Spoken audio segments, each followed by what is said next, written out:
Hello, friends. Did you know that nearly 80% of those who watch my videos aren't subscribed? If you enjoy the content, I'd truly appreciate it if you hit that subscribe button. It helps a lot. Also, don't forget to leave a like and share your thoughts in the comments. Your interaction not only supports the channel's growth, but also helps these stories reach more people. Thank you all for being here. By the way, where are you watching from? Let me know in the comments. I've been working the midnight shift for Colorado State Patrol for 8 years now. And let me tell you something about the night highways that most people don't understand. Between the hours of midnight and 4 a.m., you're not just dealing with drunk drivers and speeders. You're dealing with people who have secrets. People who are running from something. And sometimes you find yourself chasing those secrets down dark country roads where cell towers are scarce and backup is 20 minutes away on a good night. The thing about working nights is that it changes you. Your sleep schedule gets completely inverted, your social life disappears, and you start seeing the world differently. During the day, highways are filled with commuters and families and business travelers, people living normal lives, going normal places. But at night, especially in the dead hours between 2 and 4 a.m., the only people on the road are the ones who have to be there. And trust me, there's usually a story behind why someone has to be driving through rural Colorado at 3 in the morning. Some of those stories are innocent enough. Nurses heading home from late shifts, truck drivers trying to make delivery schedules, maybe someone rushing to the hospital for a family emergency. But others, well, others involve drugs, violence, desperation, and choices that people make when they think nobody's watching. The night that changed everything for me started like any other Tuesday in October. I was patrolling a 60-mile stretch of Highway 36 between Boulder and Denver, the kind of lonely road that cuts through farmland and small towns where most folks are asleep by 10 p.m. The radio had been quiet for the better part of 3 hours, just the occasional truck stop check-in or a fellow trooper calling in his location. My name is Officer Jake Morrison, badge number 4272, and I'd gotten comfortable with the rhythm of night patrol. Coffee at midnight from the 24-hour gas station near Lyons, gas station sweep at 1:30 to check on the overnight clerk, another coffee at 3 from the vending machine at the rest stop. Simple routine that kept me alert and gave the local business owners some peace of mind. But at 2:47 a.m., everything went sideways.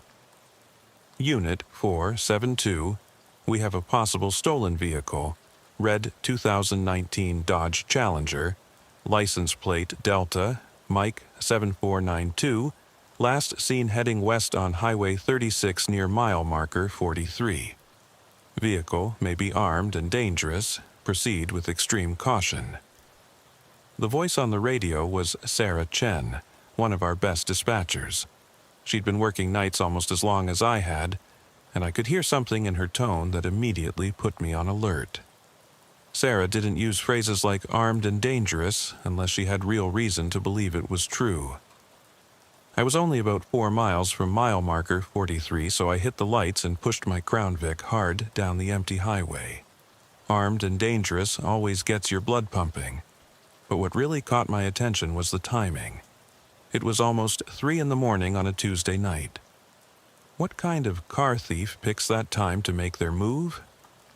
Professional thieves work during busy daylight hours when they can blend in. Joyride kids usually steal cars on weekend nights when they're drunk and stupid. This felt different.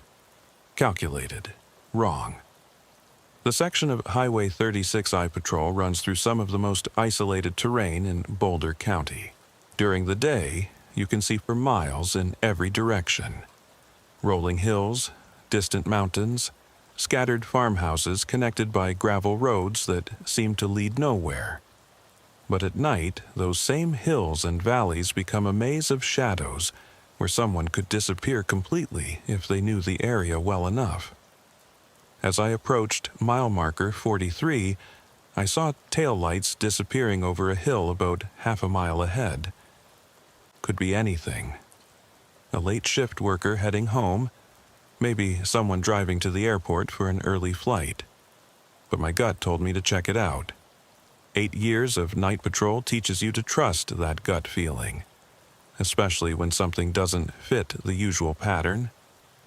I closed the distance carefully, keeping my headlights off and running silent.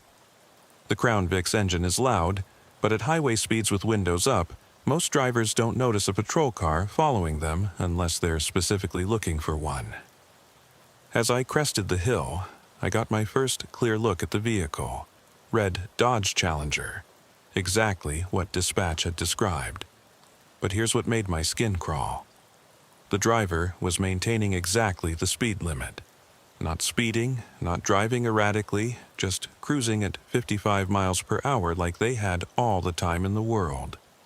Car thieves don't drive stolen vehicles like they're taking their grandmother to church. They either floor it because they're panicking, or they drive super paranoid, constantly checking mirrors and taking weird routes to avoid main roads. This driver was acting like they owned the car, which meant one of two things. Either dispatch had the wrong information, or I was dealing with someone a lot more dangerous than your average car thief. I called it in, keeping my voice low and professional. Dispatch, Unit 472. I have visual contact with the Red Challenger. License confirmed Delta Mike 7492. Vehicle is traveling westbound at normal speed. No signs of erratic driving. Request additional information on the theft report. Unit 472. Stand by for additional information. While I waited for dispatch, I maintained my distance and tried to get a better look at the driver. The Challenger's windows were tinted, but not illegally dark. I could make out a single occupant, male from what I could tell by the silhouette. He seemed calm, maybe even too calm for someone driving a stolen car with a state trooper less than a quarter mile behind him. The highway stretched ahead of us, empty and dark except for our 2 sets of headlights. To our left and right, farmland extended into the darkness, broken occasionally by the distant glow of a house or barn. It was the kind of terrain where you could dump a body and it might not be found for months, or where someone could have a drug operation running in an old grain silo without any neighbors close enough to notice the traffic. Unit 472, this is dispatch. The vehicle was reported stolen approximately 45 minutes ago from a residence in Westminster. Complainant states the vehicle was taken from their driveway while they were inside their home. Complainant also reports that their teenage daughter is missing and may be in the vehicle.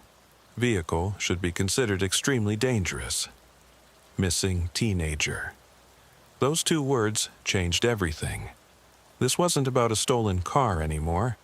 This was potentially an abduction, and the calm, controlled driving suddenly made a lot more sense.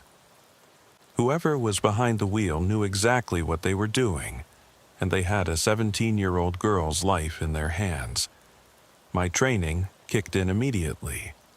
High-risk vehicle stop procedures for potential kidnapping cases are specific and non-negotiable. You don't take chances with a victim's life, which means you don't do anything that might cause the suspect to panic and hurt their captive. But you also don't let them get away, because every mile they travel could be taking them closer to a location where they plan to dispose of evidence, including human evidence. But here's where things started going wrong. The Challenger suddenly accelerated, not dramatically, but enough to pull away from me. The driver had finally noticed me in their mirrors, and they were making their first move. Dispatch, Unit 472, suspect vehicle is accelerating, now traveling approximately 70 miles per hour. I'm going to attempt a traffic stop, still requesting backup and requesting information on the missing juvenile. Unit 472, backup is en route, ETA approximately 15 minutes. Missing juvenile is Madison Elizabeth Cooper, age 17, blonde hair, green eyes, approximately 5'6", Last seen wearing blue jeans and a white hoodie. 15 minutes. In a high-speed chase with a potential kidnapping victim, 15 minutes might as well be 15 hours. Highway 36 has dozens of side roads and county routes that branch off into some of the most remote territory in Colorado. If the driver knew the area, they could disappear into a network of ranch roads and forest service trails where even helicopters would have trouble tracking them. But I had no choice. I hit my emergency lights and siren and moved in for the stop. The Challenger's response was immediate and terrifying.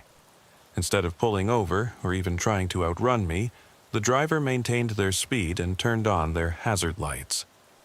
Not their brake lights, not their turn signal, their hazard lights. Like they were signaling some kind of distress. This was wrong. Everything about this was wrong. Car thieves don't turn on hazard lights when police try to stop them. Kidnappers don't signal distress to the cops chasing them. But someone in genuine trouble might do exactly that. I'd been a state trooper long enough to know that situations like this rarely follow the textbook. Real life is messy and complicated, and sometimes the person you think is the criminal turns out to be another victim. But I'd also seen enough domestic violence cases to know that abusers are masters of manipulation, and some of them are smart enough to create situations where they look like the victim, even when they're the perpetrator. I got on the radio again, trying to keep the confusion out of my voice. Dispatch, Unit 472. Suspect vehicle has activated hazard lights but is not stopping. Request immediate information on vehicle owner and circumstances of the theft report. Unit 472. Vehicle is registered to Robert James Cooper, same address as complainant. Running additional information now. Cooper. Same last name as the missing girl. This was getting more complicated by the second. If Robert Cooper owned the car and Madison Cooper was his daughter, then who called in the theft report? And who was driving the car? The most obvious answer was that Madison had taken her father's car without permission, and he'd reported it stolen. But that didn't explain why she was considered missing, or why the vehicle was supposed to be considered extremely dangerous. Teenage runaways don't usually pose a threat to anyone except themselves, unless there was more to the story. There's always more to the story. The Challenger suddenly took a hard right onto County Road 27, a narrow two-lane road that headed north into some of the most remote farmland in the county. I followed, but something was nagging at me. County Road 27 led to exactly nowhere important. Just scattered farmhouses, a couple of old barns, and eventually dead-ended at the South Platte River. If you're kidnapping someone, you don't drive them to a dead end unless you're planning something final. But if you're running from something, you might take any escape route you could find, even one that led nowhere. The road surface changed from smooth asphalt to rough pavement, patched with gravel. My Crown Vic bounced and rattled as I tried to keep up with the Challenger, which seemed to be handling the poor road conditions much better than my patrol car. The driver was clearly familiar with County Road 27, because they were taking curves at speeds that should have put them in a ditch, but they maintained perfect control. Dispatch, Unit 472, pursuit continuing north on County Road 27. Request immediate backup and request you contact the reporting party to confirm details of the theft report. Something isn't adding up here. Unit 472, understood. Be advised, backup is still 8 to 10 minutes out due to your current location. Also be advised, we're having difficulty reaching the reporting party at the provided phone number. That last part hit me like a punch to the gut. If dispatch couldn't reach the person who reported the car stolen, it meant one of two things. Either they were asleep and not answering their phone, or they weren't available to answer their phone for other reasons. Like they were dead. The Challenger was starting to pull away from me now. Crown Vics are reliable, but they're not built for high-speed chases against modern muscle cars on rough country roads. The driver was clearly experienced behind the wheel, taking each curve at exactly the right speed to maintain control while maximizing distance. That's when I noticed something that made my blood run cold. In the brief moments when the Challenger's brake lights illuminated the interior of the car, I could see two distinct silhouettes: the driver and someone in the passenger seat who appeared to be slumped over. Either Madison Cooper was unconscious in that car, or she was already dead.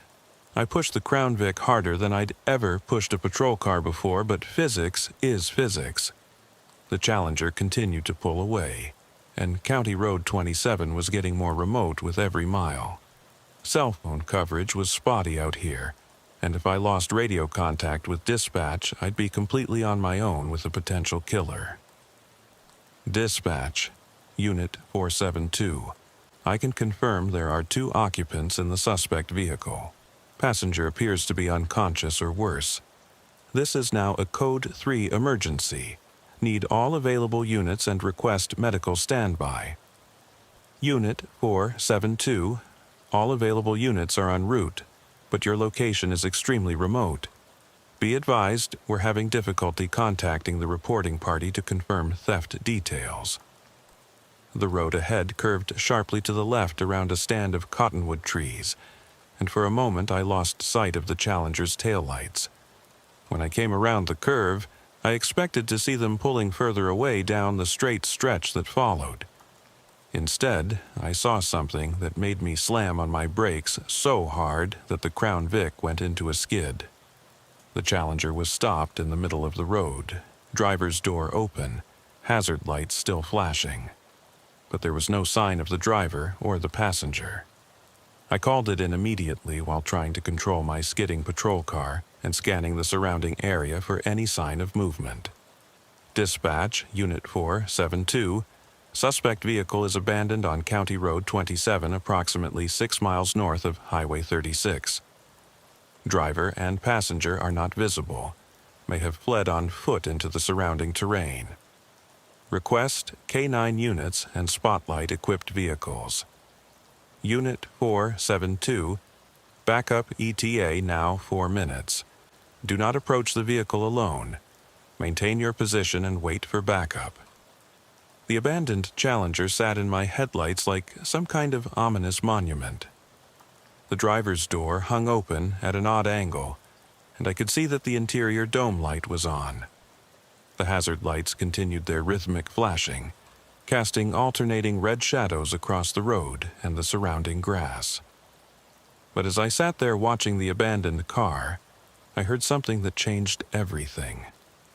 A voice, weak but definitely human, calling for help from somewhere near the vehicle. Help. Please, somebody help me. Every piece of training I'd ever received told me to wait for backup. Never approach a potentially dangerous situation alone, especially with a possible kidnapping victim involved. The Colorado State Patrol Manual is very specific about officer safety protocols, and what I was considering violated several of them. But that voice was getting weaker, and if Madison Cooper was injured and bleeding out in a ditch somewhere, 4 minutes might be too long. I made the hardest decision of my career. I got out of my patrol car, drew my service weapon, and approached the Challenger. Madison. Madison Cooper? This is Colorado State Patrol. If you can hear me, keep talking so I can find you. The voice responded, definitely female, definitely young, but so weak I could barely make out the words. Here, I'm here. Please help me. The voice was coming from the passenger side of the Challenger, but as I got closer, I realized the passenger wasn't in the car anymore. The passenger door was also open, though I hadn't been able to see it from my patrol car's position. Whatever had happened here, both occupants had left the vehicle in a hurry. I followed the sound of the voice into the tall grass that lined the road. The ground was uneven and full of hidden holes and rocks, the kind of terrain where someone running in the dark could easily trip and fall. My flashlight beam swept back and forth across the grass, looking for any sign of movement or color that didn't belong. Keep talking, Madison. I'm a police officer and I'm here to help you. Where are you hurt? My arm. I think it's broken. And my head. I found her about 30 feet from the road, lying in a depression between two small hills. Madison Cooper was exactly what the dispatch description had said. 17 years old, blonde hair, wearing jeans and a white hoodie that was now stained with blood from a head wound. She was conscious but disoriented, with what appeared to be a serious head injury and an arm that was definitely broken. But she was alive, and that's what mattered most. Madison, I'm Officer Morrison with the Colorado State Patrol. You're safe now. Can you tell me what happened? Where's the person who was driving the car? Madison's response came out in broken fragments between tears and obvious shock. He was supposed to help me, but then he got scared and ran. Who got scared? Who was driving the car, Madison? My cousin, Danny. He was trying to get me away from the house. None of this was making sense. If her cousin had been helping her escape from something, why had the car been reported stolen? And why had Danny run away when the police showed up? Madison, I need you to tell me exactly what happened tonight. Start from the beginning and take your time. What came out was a story that turned everything I thought I knew about the situation completely upside down. Madison hadn't been kidnapped. She'd been trying to get home. Her father, Robert Cooper, had come home drunk again, but this time was different from his usual drinking binges. This time he'd brought a gun, and he'd been talking about how the family would be better off if they were all dead. Madison's mother had locked herself in the bedroom and called 911, but Robert had started breaking down the door.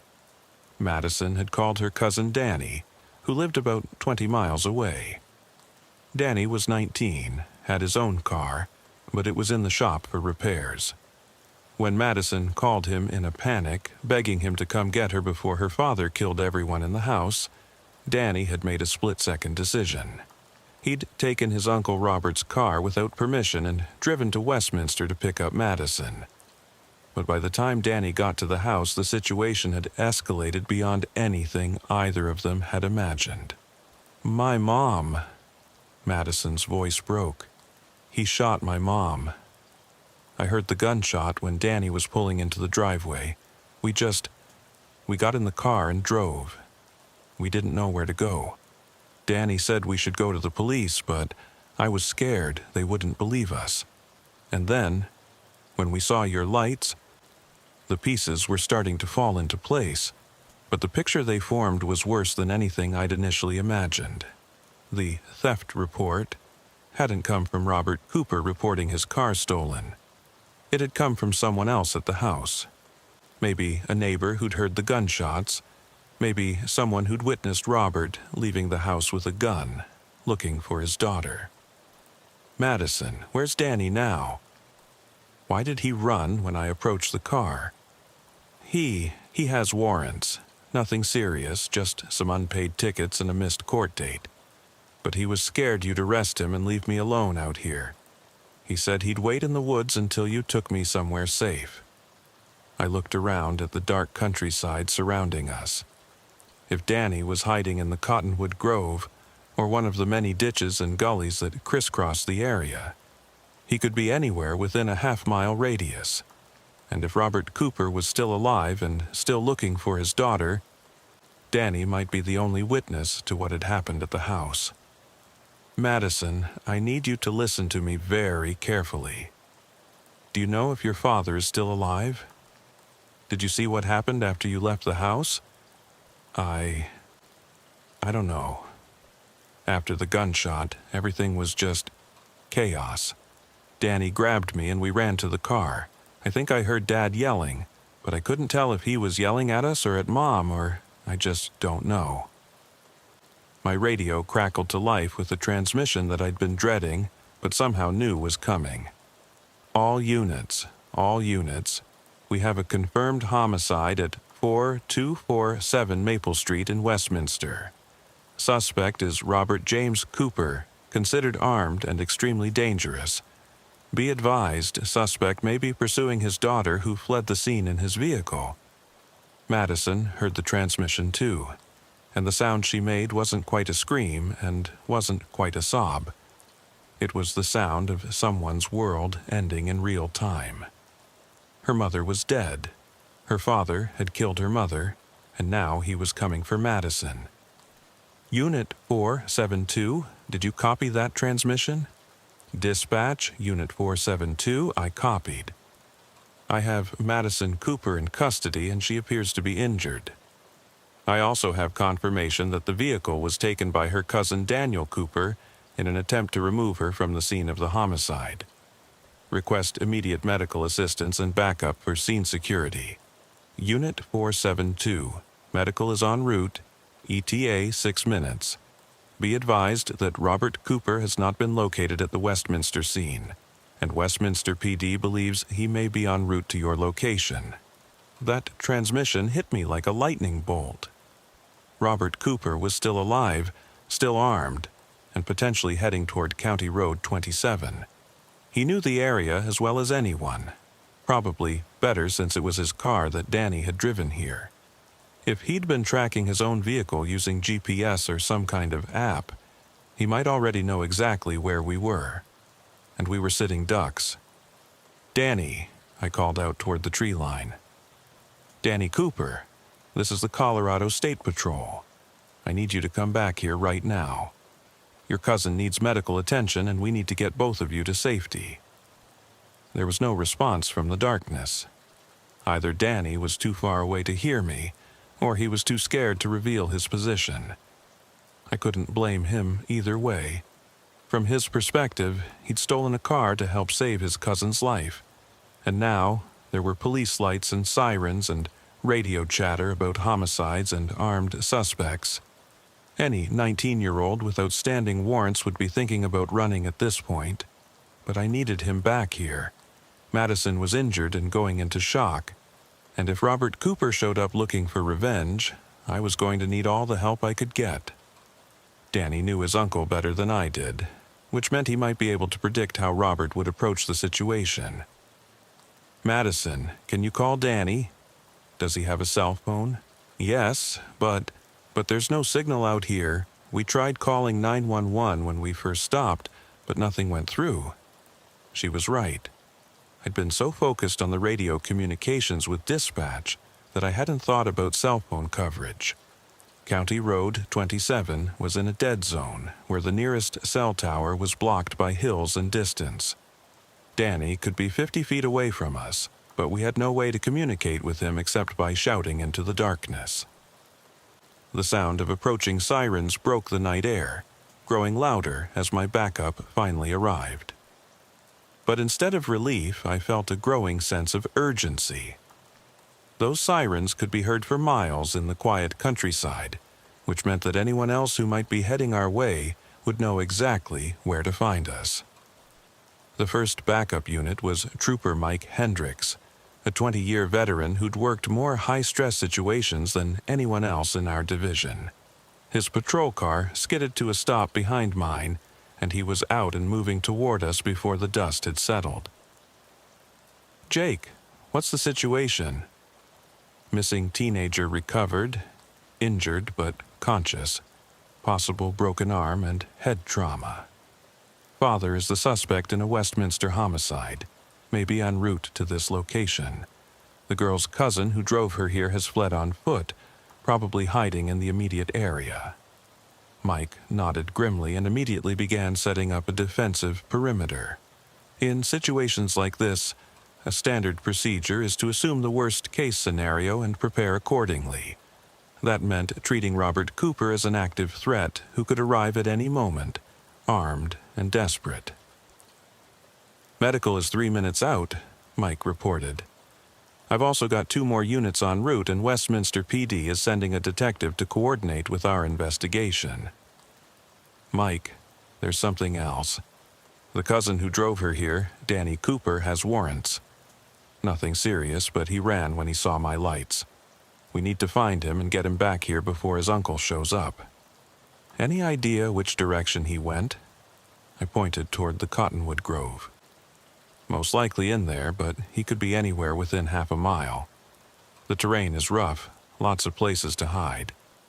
Mike keyed his radio. Dispatch, Unit 319, requesting K-9 units for a search and recovery operation. We have a potential witness who fled on foot, and we need to locate him before the situation becomes more dangerous. The ambulance arrived just as Madison started to lose consciousness.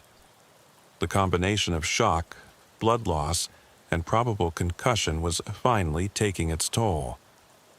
The paramedics immediately began working to stabilize her while Mike and I continued scanning the surrounding area for any sign of movement.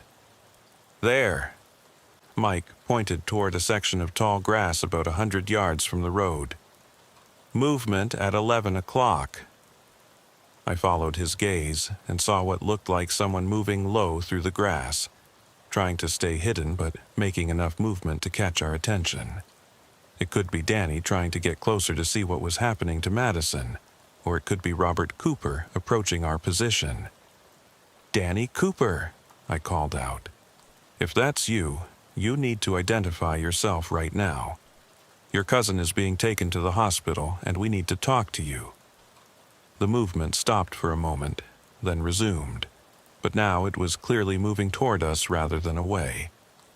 A few seconds later, a young man's voice called back, "Don't shoot, I'm coming out. Is Madison okay?"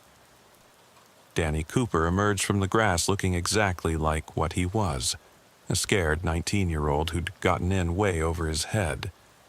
He was tall and thin, wearing a University of Colorado sweatshirt and jeans that were now muddy and torn from hiding in the ditch. "Madison's alive?" I told him as he approached with his hands visible. "She's hurt, but the paramedics are taking care of her. Danny, I need you to tell me everything that happened tonight, starting from when Madison called you."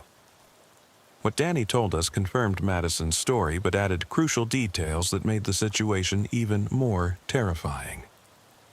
When he'd arrived at the Cooper house, he'd seen Robert standing over his wife's body in the living room, reloading a revolver. Robert had looked up and seen Danny through the front window, and for a moment the two of them had just stared at each other. "He knew," Danny said, his voice shaking. "He knew I was there to help Madison get away, and I could see in his eyes that he was going to kill me too if he got the chance." Danny had honked the horn to warn Madison, who'd climbed out her bedroom window and run to the car. But Robert had come outside and fired several shots at the car as they drove away. One of the bullets had hit the rear window, spider-webbing the glass but not penetrating completely. "That's why I was driving so fast," Danny explained. "I thought he might be following us, and when I saw the police lights, I thought maybe he'd called the cops and told them we stole his car." The sound of approaching vehicles interrupted Danny's story, but instead of more police cars, what we heard was the distinctive rumble of a powerful engine being pushed hard. Mike and I exchanged glances. We both recognized the sound of someone approaching at high speed on County Road 27. "Get down!" Mike shouted to Danny and the paramedics. "Everyone take cover behind the vehicles." The engine sound grew louder, and then we saw headlights cresting the hill about a mile behind us. Whatever vehicle was approaching was moving fast enough to be airborne over some of the bumps and dips in the road. "Unit 319, we have an unknown vehicle approaching at high speed. Could be our suspect." All units, Robert Cooper is driving a dark blue Ford pickup truck. License number, Charlie Delta 8749. Consider armed and extremely dangerous." The approaching headlights match the description. Definitely a pickup truck, and definitely moving like someone who had nothing left to lose. As the vehicle got closer, I could see that it was weaving slightly, either from excessive speed on the rough road or because the driver was impaired by alcohol or adrenaline. "Danny, is that your uncle's truck?" Danny peered around the edge of the ambulance and nodded grimly. "That's him. And if he's driving like that, it means he's completely lost it." The pickup truck crested the final hill and came into view of our position. For a moment, I thought Robert might try to ram one of our vehicles or just drive past us completely. Instead, he slammed on his brakes and came to a skidding stop about 50 yards away from our impromptu roadblock. For several long seconds, nothing happened. The truck's headlights blazed across our position, making it impossible to see what Robert was doing in the cab. But we could hear the engine still running, and we could see exhaust vapor rising in the cold October air. "Robert Cooper!" Mike called out through his patrol car's PA system. "This is the Colorado State Patrol. Step out of the vehicle with your hands visible." The response was immediate and terrifying. The truck's engine revved, and Robert began driving slowly toward our position. Not fast enough to be an obvious attack, but steady and deliberate, like someone who'd made a decision and was seeing it through to the end. "He's not stopping," I said into my radio. "All units, suspect is advancing on our position, preparing defensive measures." What happened next unfolded in slow motion, the way violent confrontations often do when adrenaline kicks in and your perception of time gets distorted. The pickup truck continued its steady approach, and I could finally make out Robert Cooper behind the wheel. He was slumped forward slightly, and even from 50 yards away, I could see dark stains on his shirt that might have been blood. "He's been shot," Danny said suddenly. "Look at him. I think he's bleeding." Danny was right. As the truck got closer, it became obvious that Robert Cooper was badly injured. The question was whether he'd been shot by police at the Westminster scene, or whether he'd tried to kill himself and botch the job the same way he'd apparently botched everything else that night. "Robert!" Danny called out. "Uncle Robert, stop the truck. Madison's alive, she's okay, you don't have to do this." The truck stopped about 20 feet away from us, close enough that we could see Robert's face clearly now, and what we saw explained everything. He wasn't angry or crazed or filled with homicidal rage. He was dying. Robert Cooper had shot himself in the chest, probably right after killing his wife. But instead of dying quickly, he'd survived long enough to realize that Madison had escaped, and he'd spent his last reserves of strength trying to find her. Not to kill her, but to see her one more time before he died. Madison. Robert's voice was weak but audible through the truck's open window. Is my little girl okay?" Danny looked at me, and I could see the conflict in his eyes. His uncle had just murdered his aunt, had terrorized Madison and forced them both to flee for their lives. But he was also family, and he was dying, and he was asking about the daughter he'd spent the last of his life trying to find. "She's alive, Uncle Robert. She's hurt, but she's going to be okay." Robert nodded slowly, and I could see tears mixing with the blood on his face. Tell her I'm sorry. Tell her I never meant for any of this to happen." Those were the last words Robert Cooper ever spoke. He slumped forward over the steering wheel, and the truck's horn began a long, mournful wail that echoed across the empty countryside. The investigation that followed revealed the full scope of the tragedy that had played out that night. Robert Cooper had been struggling with depression and alcoholism for months, triggered by the loss of his job and mounting financial pressures. His wife had been trying to get him help, but he'd refused treatment and had been drinking more heavily as the stress increased. On the night of the murders, Robert had received an eviction notice in the mail. The family was going to lose their house, and in his alcohol-impaired and depressed state, Robert had decided that killing his family and himself was preferable to letting them face homelessness and poverty. But Madison's escape had disrupted his plan. After shooting his wife, Robert had shot himself in the chest, intending to die quickly. When that didn't happen, he'd used his remaining strength to find Madison, not to complete his murder-suicide plan, but to say goodbye to the daughter he'd never see grow up. Danny Cooper was charged with auto theft but received probation due to the extenuating circumstances. He'd stolen a car, but he'd done it to save his cousin's life, and the judge recognized that his actions had prevented an even greater tragedy. Madison Cooper survived her injuries and went to live with relatives in another state. But the trauma of that night changed her in ways that weren't always visible. I saw her at the trial 6 months later, and while she looked physically healthy, there was something different in her eyes. Something that hadn't been there before, and probably never would be again. I still work the midnight shift on Highway 36. I still stop speeders and check on truck stops and drink too much coffee to stay alert. But I never look at a routine traffic stop the same way again. Because now I know that sometimes when you're chasing someone down a dark highway at 3 in the morning, you're not chasing a criminal. Sometimes you're chasing someone who's running for their life, and sometimes the real monster is the one they're running from. And sometimes the most terrifying thing about working midnight patrol isn't what you might encounter in the darkness. It's the knowledge that somewhere out there, in houses with lights on and cars in the driveway, ordinary families are falling apart in ways that will eventually spill out onto your highway. The radio call that started my chase that night came in as a stolen vehicle report. But what I was really responding to was the end of a family, the destruction of a home, and a 17-year-old girl's desperate attempt to survive the worst night of her life. Madison Cooper contacted me about a year later.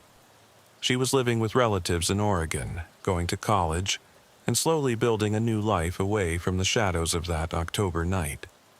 She wanted to thank me for finding her in the grass and for believing her story when everything seemed to point in a different direction.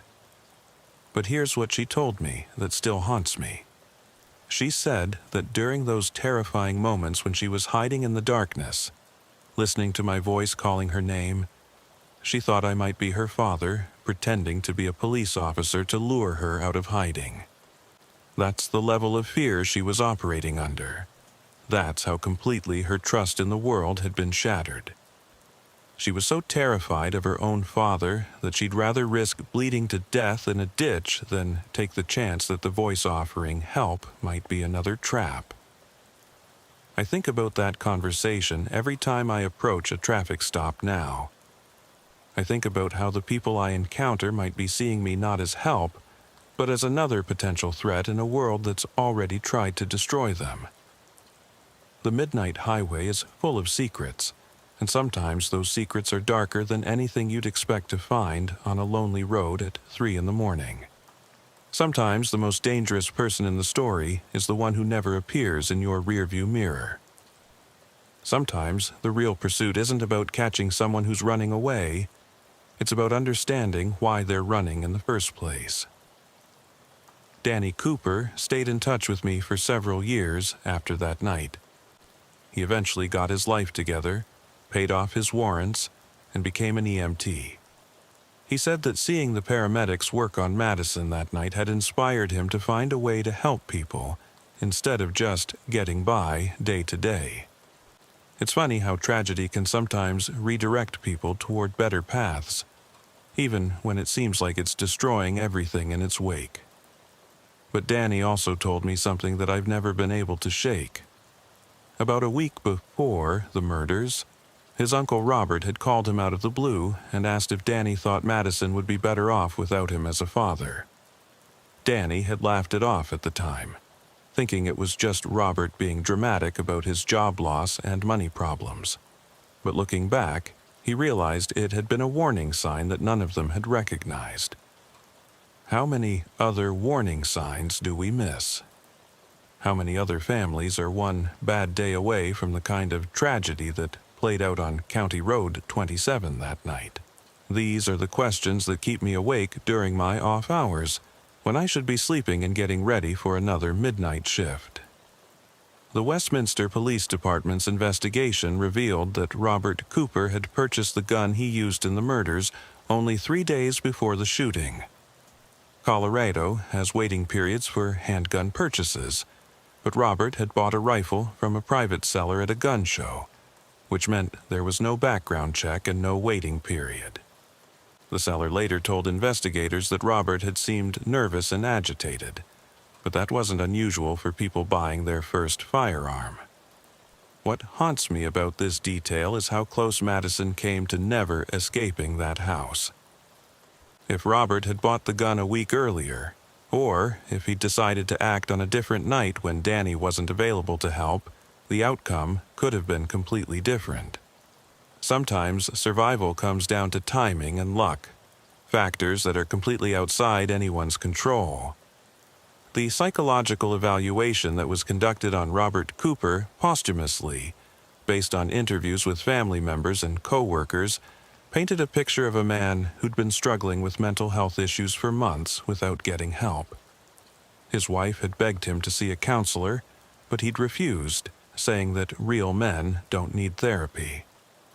It's an attitude that I encounter regularly in my work, and it usually ends badly for everyone involved. But what really gets to me is thinking about Robert's last moments, bleeding out in that pickup truck on a dark country road. He'd destroyed his family, killed the woman he'd promised to protect, and traumatized his daughter in ways that would affect her for the rest of her life. But in those final seconds, all he wanted was to know that Madison was okay. I've tried to make sense of that contradiction for years now, and I still don't understand how someone can simultaneously love their child and terrorize them. How someone can claim to be protecting their family while systematically destroying it. Maybe that's the real horror of domestic violence, the way it corrupts even the most basic human emotions and turns love into something twisted and dangerous. The media coverage of the case focused primarily on the murder-suicide aspect, which meant that Madison's survival story got overshadowed by the more dramatic elements. But for those of us who worked the case, Madison's escape was the most important part of the whole thing. She was 17 years old, had never driven at night before, and had to make life or death decisions while under the most extreme stress imaginable.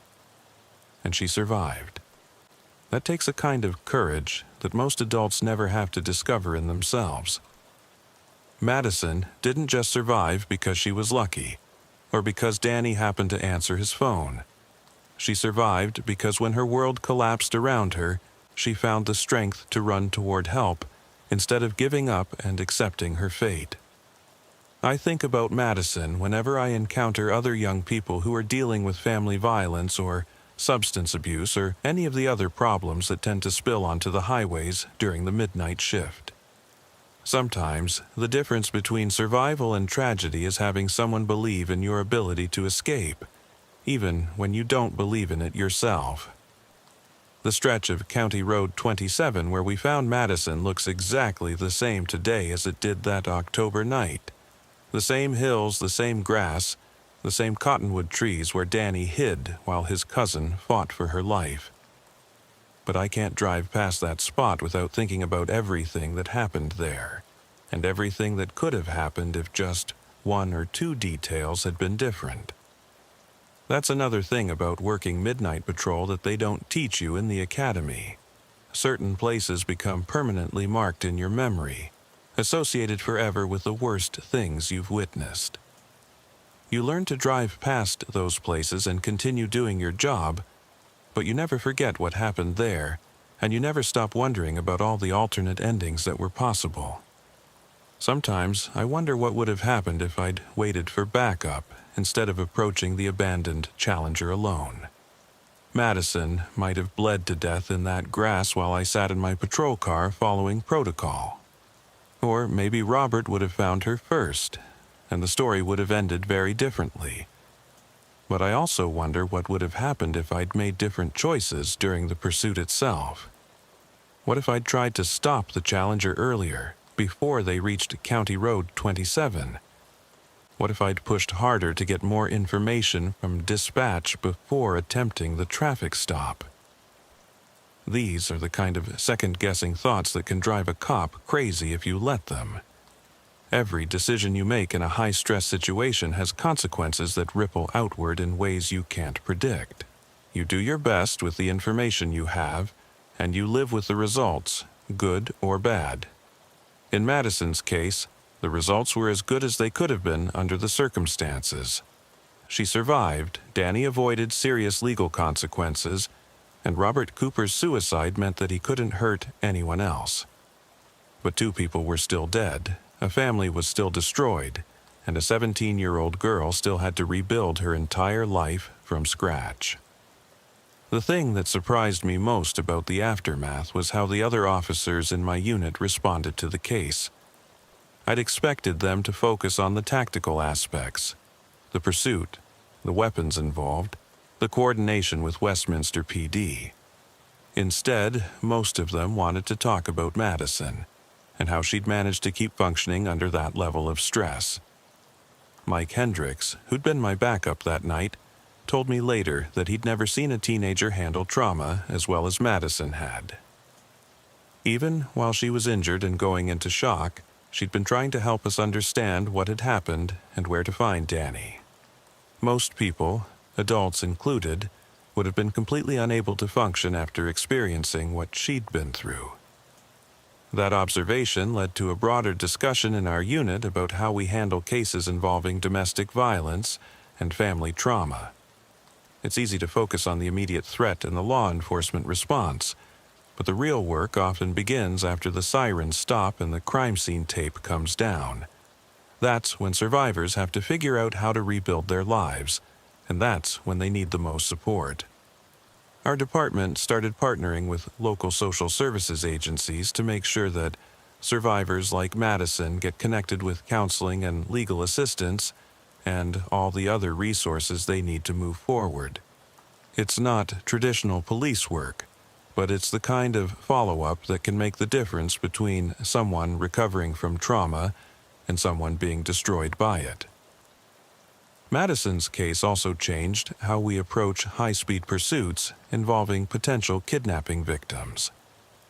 The Colorado State Patrol now has specific protocols for situations where the suspect and victim might be related, and where the circumstances of the crime aren't immediately clear. We learned that sometimes the person you're chasing is running toward help, not away from it. The most lasting impact of that night, though, has been on how I interact with people during routine traffic stops and welfare checks.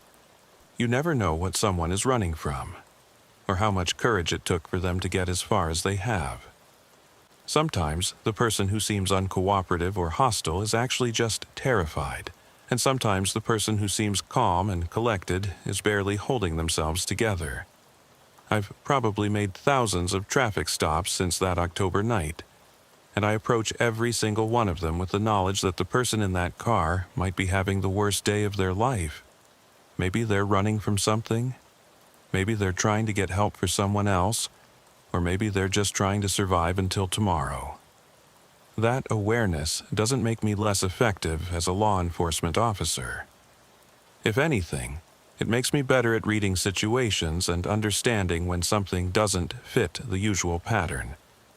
It helps me ask the right questions and notice the details that might indicate whether someone is a threat or a victim, or just someone who needs help.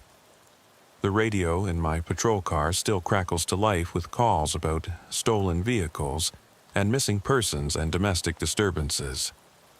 And every time I respond to one of those calls, I think about Madison Cooper and the night that taught me that the most important part of police work isn't catching criminals. It's recognizing when someone needs to be saved. Sometimes the midnight highway brings you face to face with pure evil, the kind of violence and cruelty that makes you question your faith in humanity. But sometimes it brings you face to face with extraordinary courage, the kind of strength that ordinary people find when everything else has been stripped away. Madison Cooper found that kind of strength on the worst night of her life, and she used it to survive when survival seemed impossible. Danny Cooper found it too, when he made the decision to risk everything to help his cousin escape. Even Robert Cooper, in his final moments, found something that might have been love or regret or just basic human decency. That's what I choose to remember about that night. Not the violence or the tragedy or the waste of human life, but the courage that people found when they needed it most. Because in 8 years of working the midnight shift, I've learned that courage is more common than you might expect, and it shows up in the most unlikely places. The pursuit that started at mile marker 43 and ended on County Road 27 lasted less than 30 minutes from start to finish. But its impact on everyone involved, Madison, Danny, the other officers, and even me, has lasted for years and will probably continue for the rest of our lives. That's the reality of working midnight patrol that they don't prepare you for in training. It's not just about enforcing laws and responding to emergencies. It's about being present for the moments when people's lives change forever, and sometimes being the difference between whether those changes lead to hope or despair. And when you're driving down an empty highway at 3 a.m, with only the radio and your own thoughts for company, you carry all of those moments with you. The successful rescues and the tragic failures. The split-second decisions that saved lives and the ones that didn't. The faces of people you helped and people you couldn't help. It's a heavy burden, but it's also a privilege. Not everyone gets to see people at their best and worst, their most courageous and most vulnerable. Not everyone gets the chance to make decisions that can literally mean the difference between life and death for someone else. The night I chased the red Challenger down County Road 27 taught me that those opportunities come without warning, in situations that don't follow any textbook or training manual. All you can do is trust your instincts, use your training, and hope that when the moment comes, you'll have the wisdom to make the right choice. Madison Cooper survived that night because a lot of people made the right choices at the right times. Danny made the right choice when he answered her phone call. I made the right choice when I decided to approach the abandoned car instead of waiting for backup. The paramedics made the right choices when they treated her injuries. The dispatcher made the right choice when she sent multiple units to our location. But Madison survived primarily because she made the right choice herself. The choice to run toward help instead of accepting defeat. That's the kind of courage that inspires everyone around it. And it's the kind of story that reminds you why the work matters, even when everything else seems hopeless. Every time I start my midnight shift now, I check my equipment and review the night's briefing, and head out onto Highway 36 with the knowledge that somewhere out there, someone might be having the worst night of their life. And maybe, if I'm lucky and smart and brave enough, I'll be able to help them find their way to something better. That's what working the midnight shift is really about. It's about being ready for the moment when everything goes wrong for someone else, and being the person who shows up to help them find their way back to safety. And sometimes that's enough to make all the darkness worth it. The department psychologist who debriefed all of us after the incident told me something that I've carried with me ever since. She said that trauma doesn't just affect the primary victims. It ripples outward like waves in a pond, touching everyone who was involved, even peripherally. The officers who responded, the dispatchers who coordinated the response, the medical personnel who treated Madison, even the tow truck driver who hauled away Robert Cooper's vehicles. We all carry pieces of that night with us, and we all process it differently. Some of the guys threw themselves into their work, picking up extra shifts and volunteering for the most dangerous assignments. Others became more cautious, more methodical in their approach to high-risk situations. A few transferred to different units, or even left law enforcement altogether. For me, the impact was more subtle, but no less profound. I started paying closer attention to the details that might indicate someone was in genuine distress rather than just being uncooperative. I learned to listen for the things people weren't saying, to watch for the signs that someone's story didn't quite match their behavior. That enhanced awareness paid off about 6 months later, when I responded to what seemed like a routine noise complaint at a rural trailer park. The complainant said their neighbor had been playing loud music all night, but when I arrived, I noticed several details that didn't fit. The music was coming from inside the trailer, but there were no cars in the driveway, and no lights on except for the flickering glow of what might have been candles. Most people don't listen to music in the dark, and they definitely don't light candles when they have electricity. Something was wrong.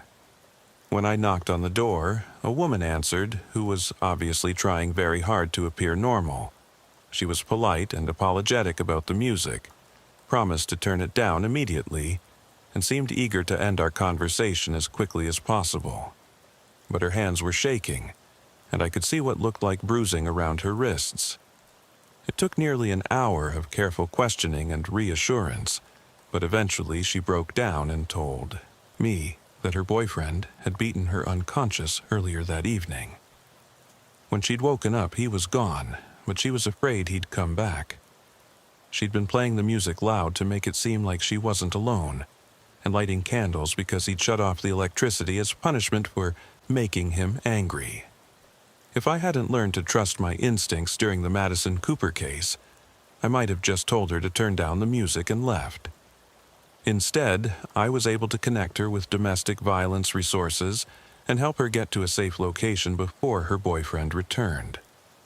That's the hidden impact of cases like Madison's. They don't just affect the immediate participants, they change how everyone involved approaches their work going forward.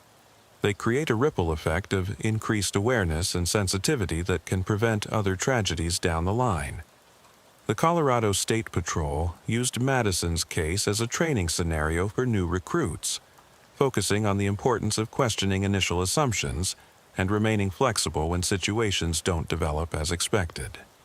The case study has probably been reviewed by hundreds of officers over the years, and I have to believe that some of them have used those lessons to handle their own complex situations more effectively. But the most significant long-term impact of that night wasn't on law enforcement procedures or training protocols. It was on Madison herself, and on how she chose to rebuild her life after losing everything she'd known. 3 years after the incident, Madison contacted me again with news that surprised me. She was majoring in social work, with a specialization in family crisis intervention. She said that surviving that night had shown her how much difference the right person could make at the right moment. And she wanted to be that person for other families in crisis. I keep thinking about how many warning signs there must have been before that night, she told me during a phone conversation. Mom tried to get Dad help, but he refused. The neighbors heard him yelling and threw furniture around, but nobody called the police. His coworkers knew he was drinking heavily and talking about hopeless everything was, but they just figured it was normal workplace stress. Madison had decided to dedicate her career to identifying and responding to those warning signs before they escalated into violence. She was working with a nonprofit organization that trained community members to recognize the signs of domestic violence and mental health crises, and to connect at-risk families with appropriate resources. The thing is, she explained, most people don't wake up one day and decide to kill their families. There's usually a progression, a series of smaller incidents that build up over time.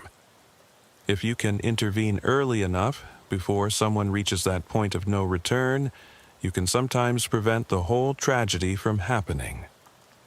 Her work was having a real impact. The organization she worked with had helped identify and assist more than 200 at-risk families in the 3 years since she'd started, and several of those interventions had likely prevented situations similar to what her own family had experienced. Madison had also become an advocate for changes in how law enforcement and social services respond to domestic violence calls. She argued that, too often, agencies waited for a crime to be committed before taking action, when what was really needed was proactive intervention based on patterns of escalating behavior. When the police came to our house for noise complaints or welfare checks, they were always focused on the immediate situation, she explained. Is anyone hurt right now? Is there evidence of a crime right now? But they weren't looking at the bigger picture, the pattern of incidents that showed things were getting progressively worse. Her advocacy work had contributed to policy changes in several Colorado counties, including new protocols for documenting and tracking domestic disturbance calls, and improved coordination between law enforcement and social services agencies. But perhaps most importantly, Madison had found a way to transform her trauma into purpose. Instead of being defined by the worst thing that had ever happened to her, she'd chosen to use that experience as motivation to help prevent similar tragedies for other families. "I'll never get my parents back," she told me during our last conversation, "and I'll never completely get over what happened that night.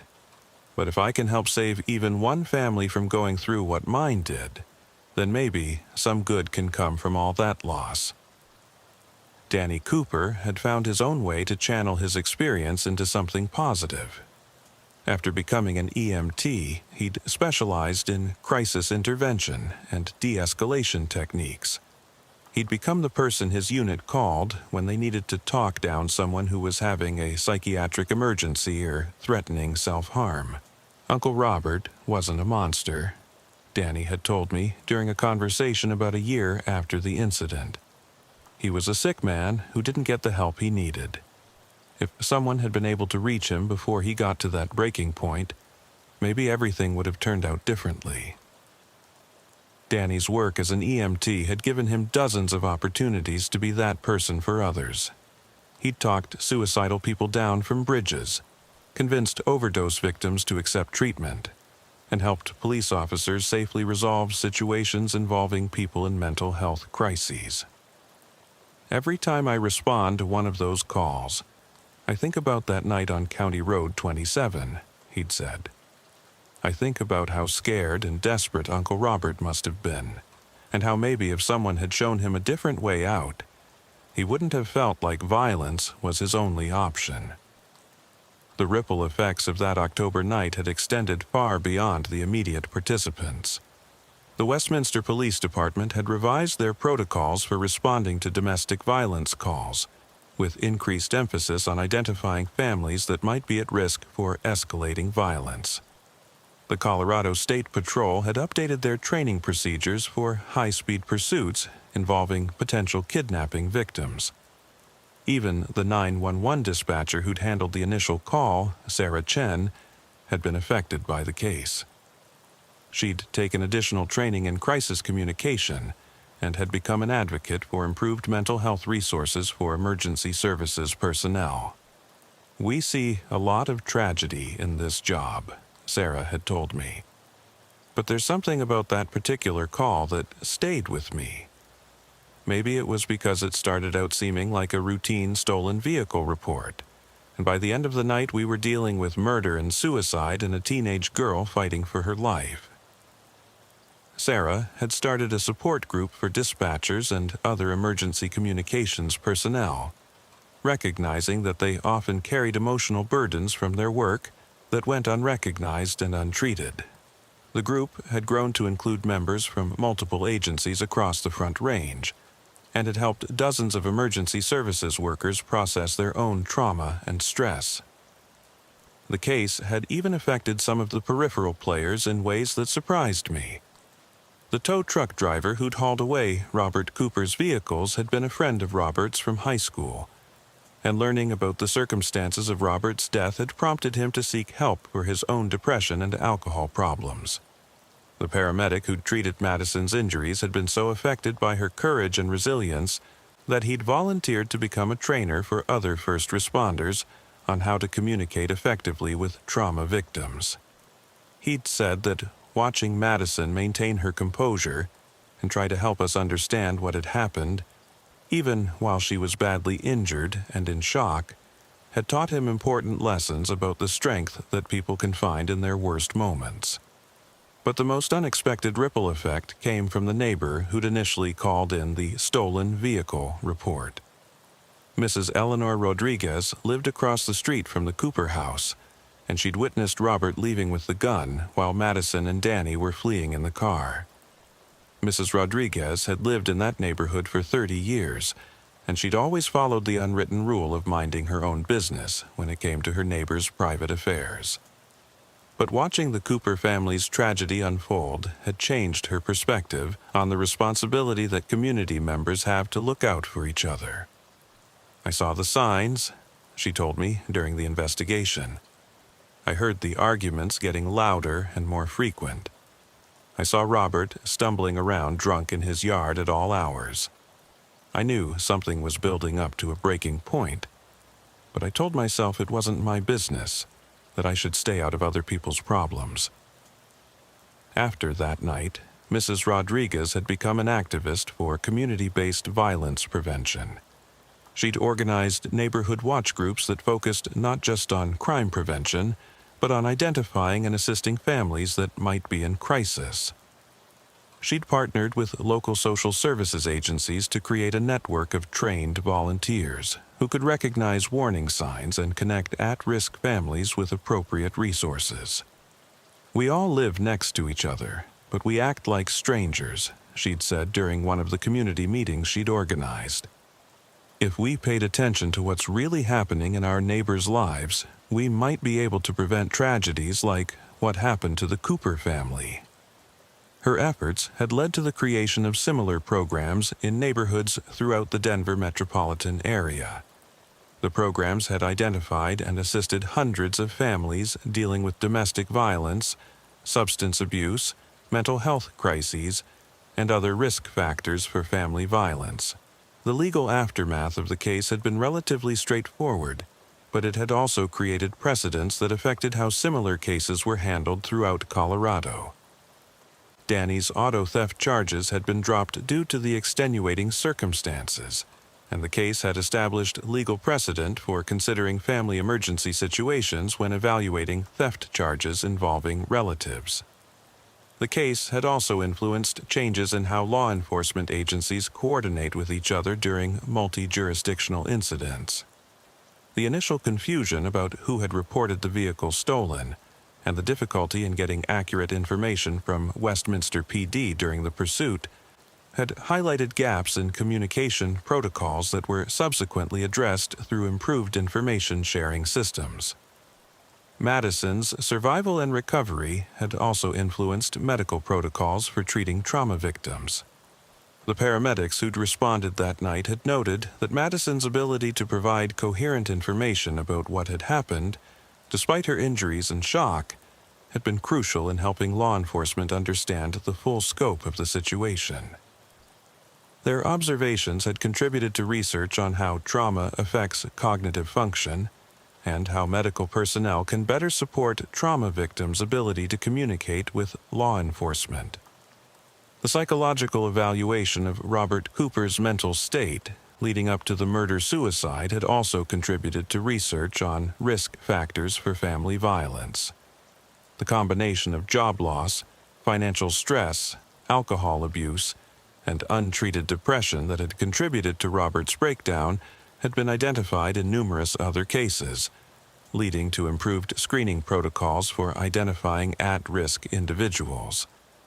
But beyond all the policy changes and procedural improvements and research contributions, what stayed with me most from that night was the human element, the courage that ordinary people had found when everything was falling apart around them, the split-second decisions that had meant the difference between life and death, the way that tragedy had ultimately led to positive changes that prevented other tragedies. I think about Robert Cooper sometimes, and I try to imagine what might have happened if he'd made different choices during those crucial days leading up to the murders. What if he'd accepted his wife's pleas to get counseling? What if he'd reached out to family members or friends for help instead of isolating himself?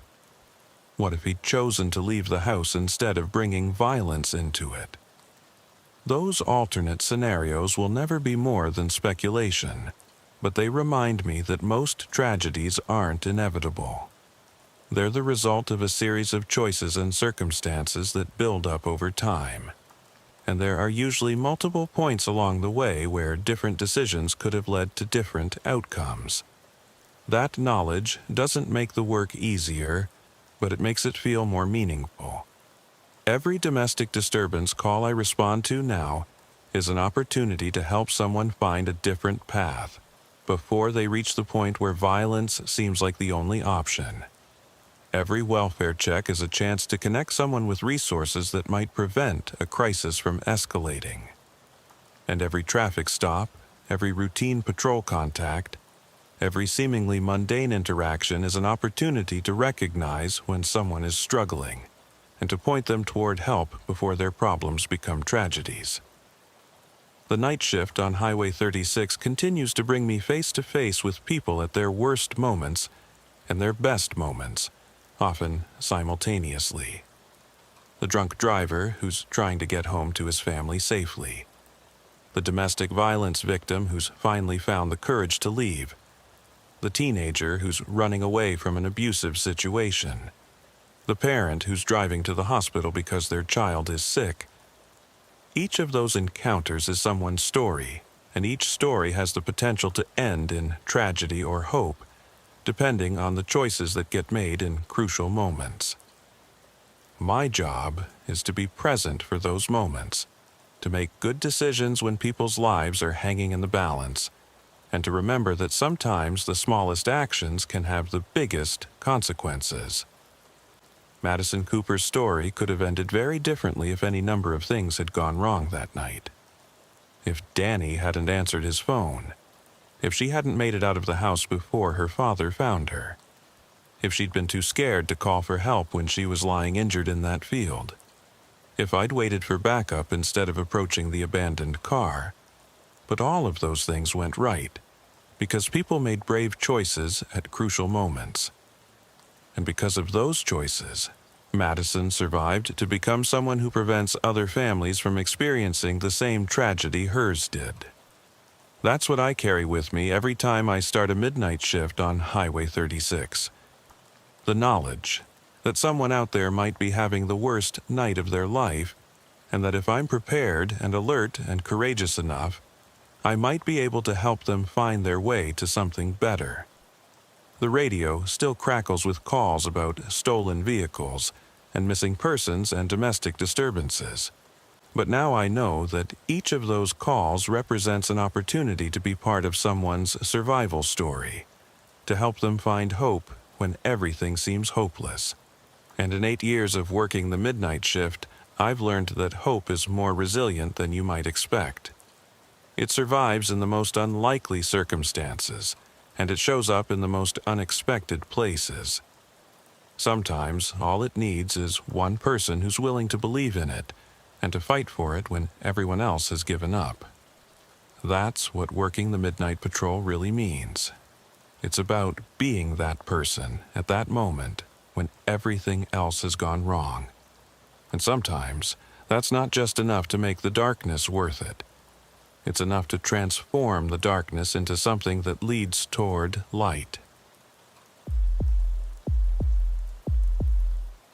They say that in law enforcement, you never forget your first dead body. That's not entirely true in my experience.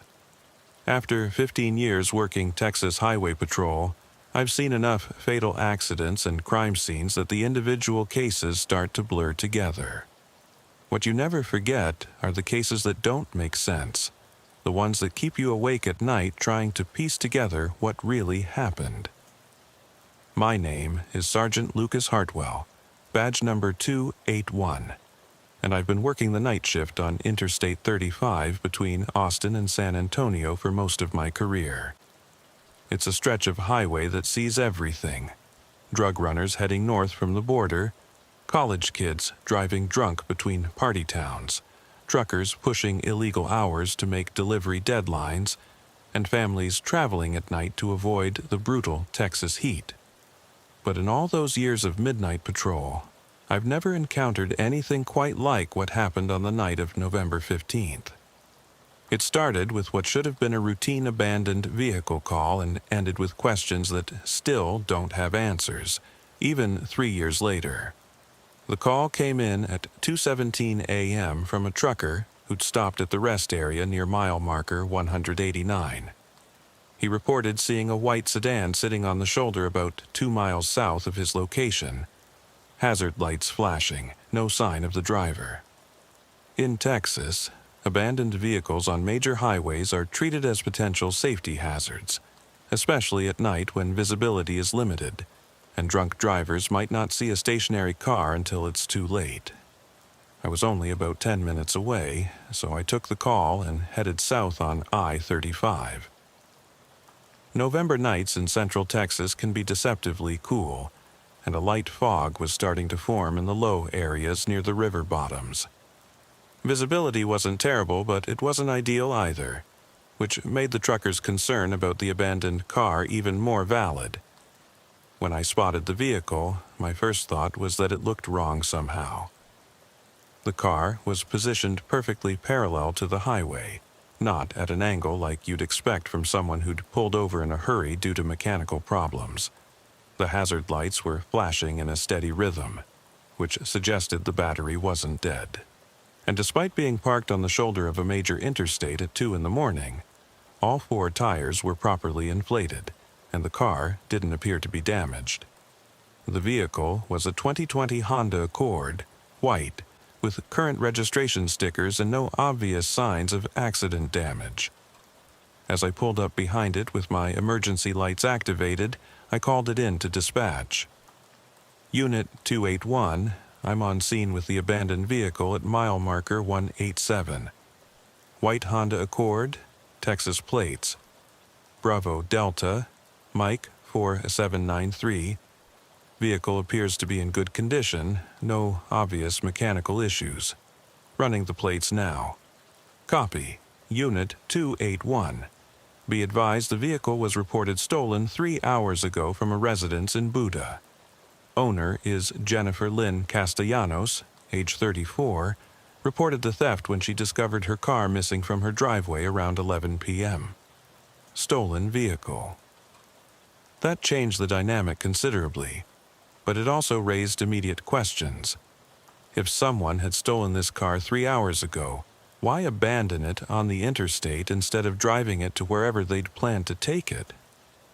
And why leave the hazard lights on, essentially advertising the car's location to any passing law enforcement? I got out of my patrol car and approached the Honda cautiously. In stolen vehicle recoveries, you never know if the thief might still be in the area, possibly hiding in the car or watching from nearby. The windows were slightly tinted, but I could see that the front seats appeared to be empty. What I found when I looked through the driver's window made my skin crawl. The car was running. Not just unlocked, not just abandoned, it was running, with the keys in the ignition and the gear selector in park. The fuel gauge showed 3/4 of a tank. The interior was immaculate, as if the car had just been driven off a dealership lot. And sitting on the passenger seat was a woman's purse, open, with what appeared to be cash and credit cards visible inside. Car thieves don't abandon running vehicles with the keys in the ignition and valuables in plain sight. They don't carefully position stolen cars on highway shoulders with hazard lights flashing. And they definitely don't call attention to their crimes by making the abandoned vehicle as visible as possible to passing traffic. I keyed my radio. Dispatch Unit 281. The situation just got a lot more complicated. The vehicle is running, keys in ignition, appears to have been abandoned voluntarily rather than as a result of mechanical failure. There's a purse on the passenger seat with what appears to be cash and credit cards. This doesn't look like a typical stolen vehicle recovery. Copy, Unit 281. Do you want backup for the vehicle search? Affirmative. And I'm going to need contact information for the registered owner. I need to speak with Jennifer Castellanos immediately. While I waited for backup, I walked around the vehicle looking for any clues about what might have happened. The exterior was clean, except for the usual road dust you'd expect from highway driving. No dents, no scratches, no blood, no signs of a struggle. The trunk was locked, but I could see through the rear window that it appeared to be empty. The ground around the car told a different story. In the sandy soil of the highway shoulder, I could make out what appeared to be footprints leading away from the driver's side door. The prints were small, consistent with women's shoes, and they headed north along the shoulder for about 20 yards before disappearing into the grass and scrub brush that lined the highway. Someone had gotten out of this car and walked away into the darkness. But why?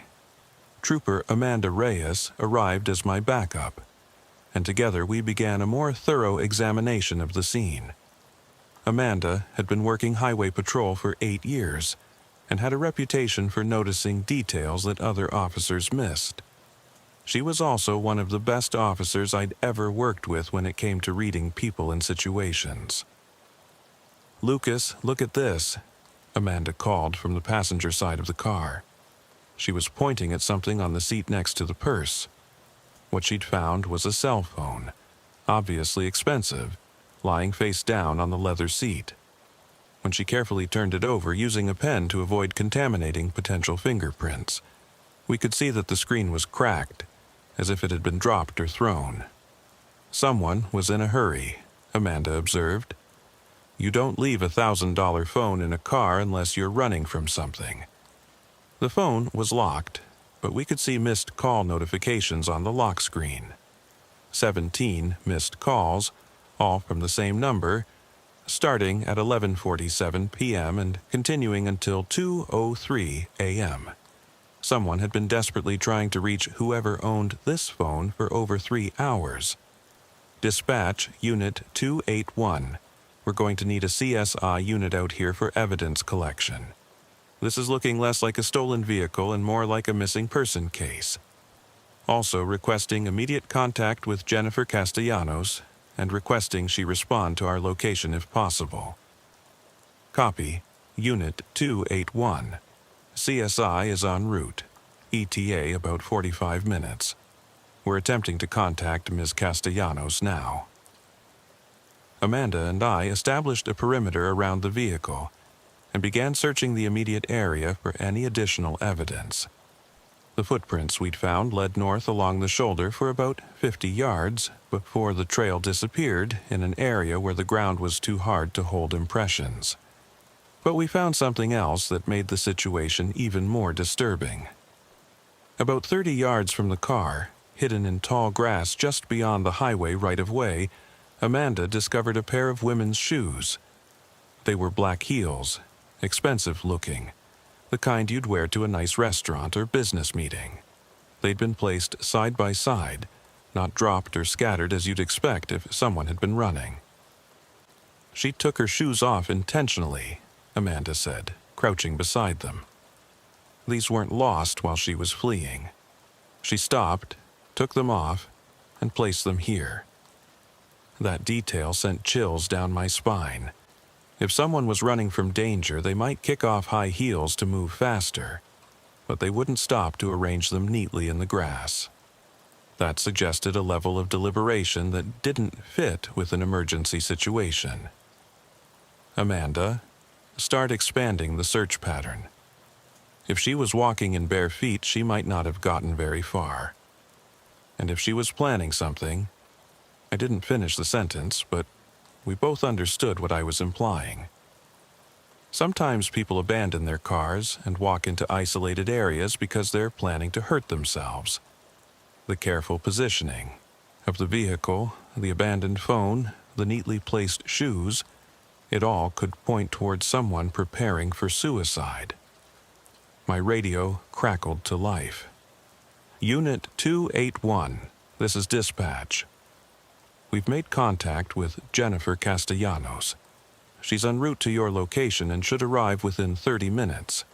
She also provided some additional information that might be relevant to your situation. Go ahead, dispatch. Ms. Castellanos states that she did not report her vehicle stolen. She's been trying to contact her sister Elena Castellanos, age 29, who borrowed the car earlier this evening. Elena has not returned her calls and did not return home as expected. Ms. Castellanos is concerned that her sister may be in some kind of trouble. The pieces were starting to come together, but the picture they formed was troubling. Elena Castellanos had borrowed her sister's car and then disappeared somewhere along Interstate 35 in the middle of the night. She'd abandoned a running vehicle with her purse and phone inside, removed her shoes, and walked into the darkness. Dispatch, I need immediate information on Elena Castellanos. Any history of mental health issues, domestic violence, drug problems, anything that might explain why she'd abandon a vehicle and disappear on foot. Stand by, Unit 281. While we waited for more information, Amanda and I continued searching the area. The terrain alongside I-35 in this area was typical Central Texas scrubland. Mesquite trees, prickly pear cactus, and patches of tall grass broken by limestone outcroppings and dry creek beds. It was the kind of landscape where someone could easily get lost or injured, especially if they were walking barefoot in the dark. But it was also the kind of landscape where someone could hide if they were trying to avoid being found. "Lucas, over here." Amanda's voice carried a note of urgency that made me jog toward her position. She was standing at the edge of a dry creek bed about 100 yards from the highway. The creek was only about 6 feet deep, but the sides were steep and rocky. At the bottom, partially hidden by overhanging brush, was what appeared to be a piece of clothing. I scrambled down into the creek bed and found a woman's blouse. White silk, expensive. It had been torn, not cut, and there were what appeared to be small bloodstains on the fabric. But the disturbing part wasn't the blood. It was the fact that the blouse had been carefully folded and placed on a flat rock, not dropped or discarded carelessly. "She's leaving a trail," Amanda called down to me. "Like breadcrumbs, the shoes, now the blouse. She wants someone to follow her." That realization changed everything. This wasn't someone fleeing in panic or someone who'd impulsively decided to harm themselves. This was someone who was deliberately creating a trail of evidence, someone who wanted to be found. But why? My radio came alive with information from dispatch. "Unit 281. We have background information on Elena Castellanos. No criminal history, no known mental health issues. However, she filed a domestic violence report 6 months ago against her ex-boyfriend, Marcus Webb. The case was dropped when Ms. Castellanos declined to press charges. Marcus Webb has an extensive criminal history, including assault, stalking, and violation of protective orders." The domestic violence angle added a new dimension to the situation. If Elena was being stalked or threatened by her ex-boyfriend, her behavior might make more sense. Maybe she was trying to lead him away from populated areas to protect other people. Or maybe she was trying to create evidence that would implicate him if something happened to her. Dispatch, I need immediate information on Marcus Webb's current whereabouts. If he's been stalking Elena Castellanos, he might be involved in her disappearance. Copy, Unit 281. We're running that information now. CSI arrived just as we were processing this new information. Crime scene investigator Patricia Moon was a 15-year veteran who specialized in missing person cases. She immediately took charge of evidence collection while Amanda and I continued searching for additional clues. "Based on what you've found so far," Patricia told us after examining the scene, "this looks like someone who's either being pursued or is trying to stage evidence. The careful placement of items suggests deliberation, not panic, but the torn clothing and blood traces suggest some kind of violence or struggle." Jennifer Castellanos arrived while Patricia was photographing the evidence. She was a woman in her mid-30s, well-dressed despite being woken up in the middle of the night, and visibly distraught about her sister's disappearance. "Elena borrowed my car to go to dinner with friends," Jennifer explained. "She was supposed to be back by midnight. When I woke up at 2 a.m. and saw she wasn't home, I tried calling her phone. It kept going straight to voicemail. I was about to call the police myself when you called me." "Jennifer, can you tell us about Elena's relationship with Marcus Webb? We understand there was a domestic violence incident 6 months ago." Jennifer's expression darkened immediately. "Marcus has been stalking Elena ever since she broke up with him. The restraining order didn't stop him. He shows up at her work, follows her when she goes out with friends, calls her constantly from different phone numbers. Elena was terrified of him, but the police said they couldn't do anything unless he actually hurt her. Has Elena mentioned seeing Marcus recently? Any indication that the stalking was escalating?" "Last week, Elena found her car windows broken in the parking lot at her apartment complex. There was no sign of forced entry, nothing stolen, just the windows smashed. She was sure it was Marcus, but she couldn't prove it. That's why she's been staying with me for the past few days." The pattern was becoming clearer. Marcus Webb had been escalating his stalking behavior, and Elena had been trying to stay safe by staying with her sister. But something had happened tonight that had forced her to flee, leaving behind a trail that would lead investigators to whatever Webb had done to her. "Jennifer, I need you to think carefully. When Elena left tonight, did she seem nervous or scared? Did she mention anything about meeting Marcus or anyone else? She was going to dinner with her co-workers from the hospital. Elena's a surgical nurse at South Austin Medical Center. It was supposed to be a celebration because she'd just been promoted to charge nurse. She was excited, happy. There was no indication that anything was wrong." My radio interrupted our conversation. "Unit 281, we have urgent information. Marcus Webb was released from Travis County Jail this afternoon after serving 30 days for violation of a protective order. His release conditions included staying away from Elena Castellanos, but he has not reported to his probation officer as required. Released this afternoon." That meant Webb had been free for less than 12 hours before Elena disappeared. It also meant he'd violated his probation conditions by failing to report, which suggested he'd never intended to comply with the terms of his release. "Dispatch, I need an immediate BOLO on Marcus Webb. Consider him armed and dangerous, wanted for questioning and a possible kidnapping. Also, need immediate surveillance on all known associates and previous addresses." "Copy, Unit 281. Bolo is being issued now." Amanda had continued searching while I spoke with Jennifer, and she called out from a position about 200 yards north of where we'd found the blouse. "Lucas, I found something else, and it's not good." I left Jennifer with Patricia and jogged toward Amanda's position. She was standing next to a cluster of mesquite trees, shining her flashlight on something that made my blood run cold. It was another piece of clothing. Elena's jeans, torn and bloody, hanging from a tree branch about 6 feet off the ground.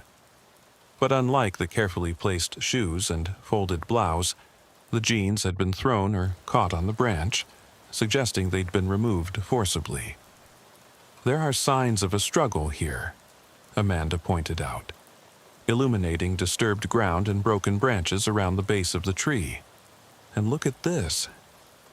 She directed her flashlight beam to the ground, where we could clearly see 2 sets of footprints in the sandy soil. One set was small and bare, consistent with a woman walking without shoes. The other set was larger, made by boots or heavy shoes, and showed signs of a person running or moving quickly. "He caught up with her here," I said, studying the scene. "Elena was trying to lead him away from the highway, but he overtook her at this location." But there was something else at the scene that didn't fit the pattern of violent pursuit. Carved into the bark of one of the mesquite trees, about chest high, were letters that appeared to have been made with a knife or other sharp object. Help me, E.C. Elena Castellanos had taken the time to carve a message into the tree, which suggested that whatever was happening to her wasn't happening quickly. Webb had caught her, but he hadn't immediately killed her or taken her away from the area. Instead, something had occurred that gave her time to leave another deliberate clue. Amanda, expand the search pattern again. If Elena was able to carve a message, she might have had time to leave other evidence. And if Webb is holding her somewhere in this area, we need to find them before he decides to move her to a secondary location.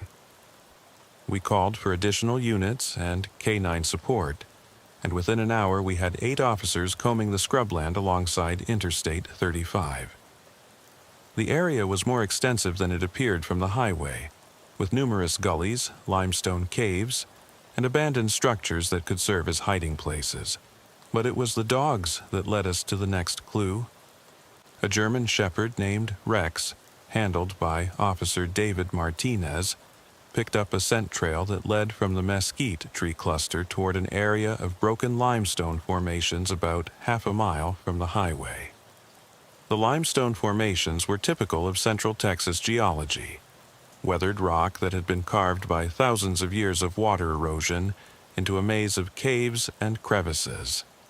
It was the perfect place to hide someone, but it was also dangerous terrain for a search operation, especially in the dark. We need to approach this carefully, I told the search team. If Webb is holding Elena in one of these caves, we don't want to spook him into doing something desperate. But we also can't wait until daylight if she's injured. Officer Martinez and Rex led us to a cave opening that was partially concealed by overhanging vegetation. The opening was large enough for a person to enter, but narrow enough that someone could easily defend it if they were armed. Rex's behavior indicated that the scent trail led directly into the cave. Hello? This is the Texas Highway Patrol. If anyone is in there, please identify yourself. No response. But as we listened carefully, we could hear what sounded like muffled voices coming from somewhere inside the cave system. Elena? Elena Castellanos? If you're in there, we're here to help you. This time, we heard what was unmistakably a woman's voice, weak but audible. Help. Please help me. That was all we needed. Amanda and I, along with Officers Martinez and Rodriguez, entered the cave with weapons drawn and flashlights ready. The cave system was more extensive than we'd expected, with multiple chambers connected by narrow passages. We found them in the 3rd chamber, about 50 feet from the entrance. Elena Castellanos was alive, but in bad shape, tied to a limestone formation with rope, badly beaten, and wearing only her underwear and a torn t-shirt that appeared to belong to her captor. Marcus Webb was sitting against the opposite wall of the cave, unconscious, with what appeared to be a severe head injury. Elena, we're police officers. You're safe now. Can you tell us what happened? Elena was conscious but disoriented, probably suffering from a concussion in addition to her other injuries. Marcus, he was waiting for me when I left the restaurant. He had a gun, made me drive here, said he was going to kill me where nobody would find my body. Where's the gun now, Elena? Is Marcus armed? I hit him with a rock when he was trying to... Elena couldn't finish the sentence, but we understood what she was telling us. The gun is over there, behind him. I think I might have killed him. Amanda checked Webb's pulse while I called for medical assistance and additional backup. Webb was alive but unconscious, with a significant head wound that was bleeding heavily. Elena had fought back with the only weapon available to her, a piece of limestone, and had managed to incapacitate her attacker. Elena, you did what you had to do to survive. Marcus is alive and you're going to be okay. Medical help is on the way. As we waited for the paramedics to arrive, Elena told us the full story of what had happened that night. Marcus had been waiting in the parking lot of the restaurant where she'd had dinner with her co-workers. When she'd come out to her sister's car, he'd approached with a gun and forced her to drive to this remote location. He said he'd been planning this for weeks, Elena explained as Amanda worked to untie her restraints. He knew I'd been staying with Jennifer, so he'd been watching the restaurant, waiting for me to go somewhere alone. He said if he couldn't have me, nobody could. Webb had forced Elena to drive to the limestone formations because he'd scouted the area previously and knew it was isolated and difficult to search. His plan had been to assault and kill her, then leave her body in the cave where it might not be found for months or years. But Elena had been smarter and stronger than Webb had anticipated. She'd deliberately left the car running and positioned it to attract attention from passing traffic. She'd created a trail of evidence leading from the highway to the cave, gambling that law enforcement would find the clues and follow them before Webb could complete his plan. I knew someone would find the car eventually, she said. I was trying to leave enough evidence that you'd be able to track down what happened to me, even if you found me too late. Elena's quick thinking and courage had saved her life. But it had been a close thing. The doctors later determined that she'd suffered a severe concussion, multiple contusions, and signs of sexual assault. If we'd arrived even an hour later, the outcome might have been very different. Marcus Webb survived his injuries and was charged with kidnapping, aggravated sexual assault, and violation of a protective order. The investigation revealed that he'd been planning the attack for weeks, conducting surveillance on Elena's movements and identifying the remote location where he intended to kill her. But the case had implications that extended far beyond the immediate crime. Elena's experience highlighted the inadequacy of existing legal protections for stalking victims and the difficulty law enforcement faces in preventing violence by repeat offenders who are skilled at evading detection. The domestic violence unit at our department used Elena's case as a training example for officers learning to recognize the warning signs of escalating stalking behavior. Her survival strategy, leaving a deliberate trail of evidence, was incorporated into safety planning protocols for other victims of stalking and domestic violence. Elena herself became an advocate for improved legal protections for stalking victims. She testified before the Texas legislature in support of legislation that would strengthen penalties for stalking and provide additional resources for victim protection. Her testimony was instrumental in passing new laws that made it easier for law enforcement to intervene before stalking escalated to violence. The system failed me, Elena told the legislative committee. Marcus violated his protective order repeatedly, and nothing happened. He escalated his behavior for months, and nobody could stop him until he actually kidnapped and assaulted me. We need laws that allow police to act before victims are hurt, not after. The legislation that resulted from Elena's advocacy, known as the Elena Castellanos Act, expanded the definition of stalking to include digital harassment and surveillance, increased penalties for repeat offenders, and provided funding for specialized stalking investigation units. But perhaps most importantly, Elena's case changed how our department approaches abandoned vehicle calls on the highway. We now treat every abandoned vehicle as a potential crime scene until proven otherwise, and we've developed protocols for recognizing when someone might be leaving a deliberate trail of evidence. Those protocols have already been used successfully in several other cases. About a year after Elena's case, we responded to an abandoned vehicle call that initially appeared to be a routine breakdown. But the officers who responded recognized signs similar to what we'd found in Elena's case. Personal items placed deliberately, evidence of someone leaving the vehicle voluntarily, and a trail leading away from the highway. In that case, The trail led to a woman who'd been abducted from a shopping center parking lot and was being held in a rural trailer by her captor. Like Elena, she'd managed to leave clues that led to her rescue before she could be seriously harmed. The psychological impact of Elena's case affected everyone who worked on it. Amanda Reyes, who'd been instrumental in finding and following Elena's trail of evidence, became a specialist in missing person investigations and developed training programs that have been adopted by law enforcement agencies across Texas. Patricia Moon, the CSI investigator, said that Elena's case taught her to look for patterns of deliberate evidence placement that might indicate a victim was trying to communicate with law enforcement. She's since applied those techniques to dozens of other cases, helping to solve crimes that might otherwise have remained unsolved.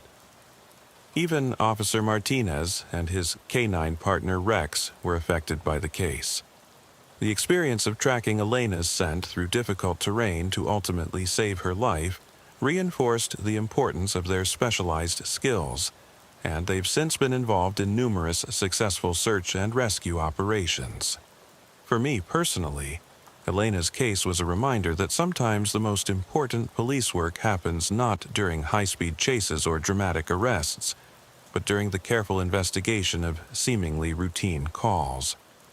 The difference between life and death for Elena Castellanos came down to recognizing that her abandoned car wasn't what it appeared to be, and following the trail of evidence she'd courageously left for us to find. I still patrol Interstate 35 on the midnight shift, and I still respond to abandoned vehicle calls on a regular basis. But now, I approach each of those calls with the knowledge that someone might be trying to communicate with me through the evidence they've left behind. Sometimes a car on the shoulder is just a car with mechanical problems, but sometimes it's the beginning of a rescue operation that will save someone's life. The stretch of highway where we found Elena's car has been designated as a safe haven zone, with increased patrol coverage and emergency call boxes installed at regular intervals. The limestone cave where we found Elena has been sealed to prevent it from being used by other criminals, but a small memorial plaque has been placed nearby to honor Elena's courage and the importance of never giving up hope. Elena Castellanos recovered from her physical injuries and returned to work as a charge nurse at South Austin Medical Center. She also married one of the detectives who worked on her case. Not a romantic development that anyone expected, but a relationship that grew out of their shared commitment to helping other victims of violent crime. Marcus Webb was sentenced to life in prison without the possibility of parole. During his trial, evidence was presented showing that he'd been planning Elena's murder for months and had previously stalked and threatened at least 3 other women. Elena's case was the culmination of a pattern of escalating violence that might have continued if she hadn't been brave enough to fight back and smart enough to leave a trail that led to her rescue. But the most lasting impact of Elena's case has been the changes it brought to how law enforcement, social services, and the legal system respond to stalking and domestic violence. The protocols and training programs that resulted from her experience have been used to protect hundreds of other potential victims and to solve crimes that might otherwise have gone unsolved. The night shift on Interstate 35 continues to bring me into contact with people at the worst moments of their lives. But Elena's case taught me that sometimes those worst moments are also opportunities for extraordinary courage and survival. Sometimes people find strength they didn't know they had, and sometimes that strength is enough to save not just their own lives, but the lives of others who might face similar dangers in the future.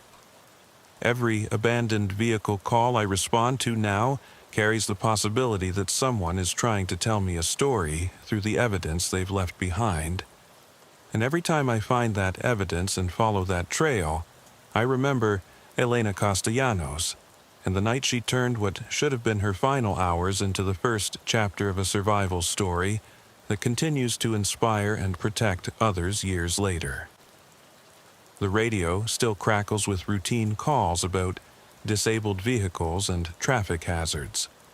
But now I know that sometimes those routine calls are anything but routine, and that the difference between tragedy and triumph often comes down to recognizing when someone is trying to communicate with you through the only means they have available. In 15 years of working highway patrol, I've learned that the midnight shift brings you face to face with both the worst and the best of human nature. Sometimes those encounters happen in the same case, involving the same people at the same time.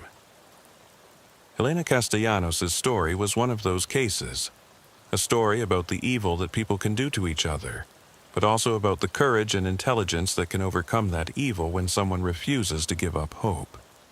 And sometimes, on the loneliest stretch of highway at the darkest hour of the night, that refusal to give up hope is enough to save a life and change the world for the better.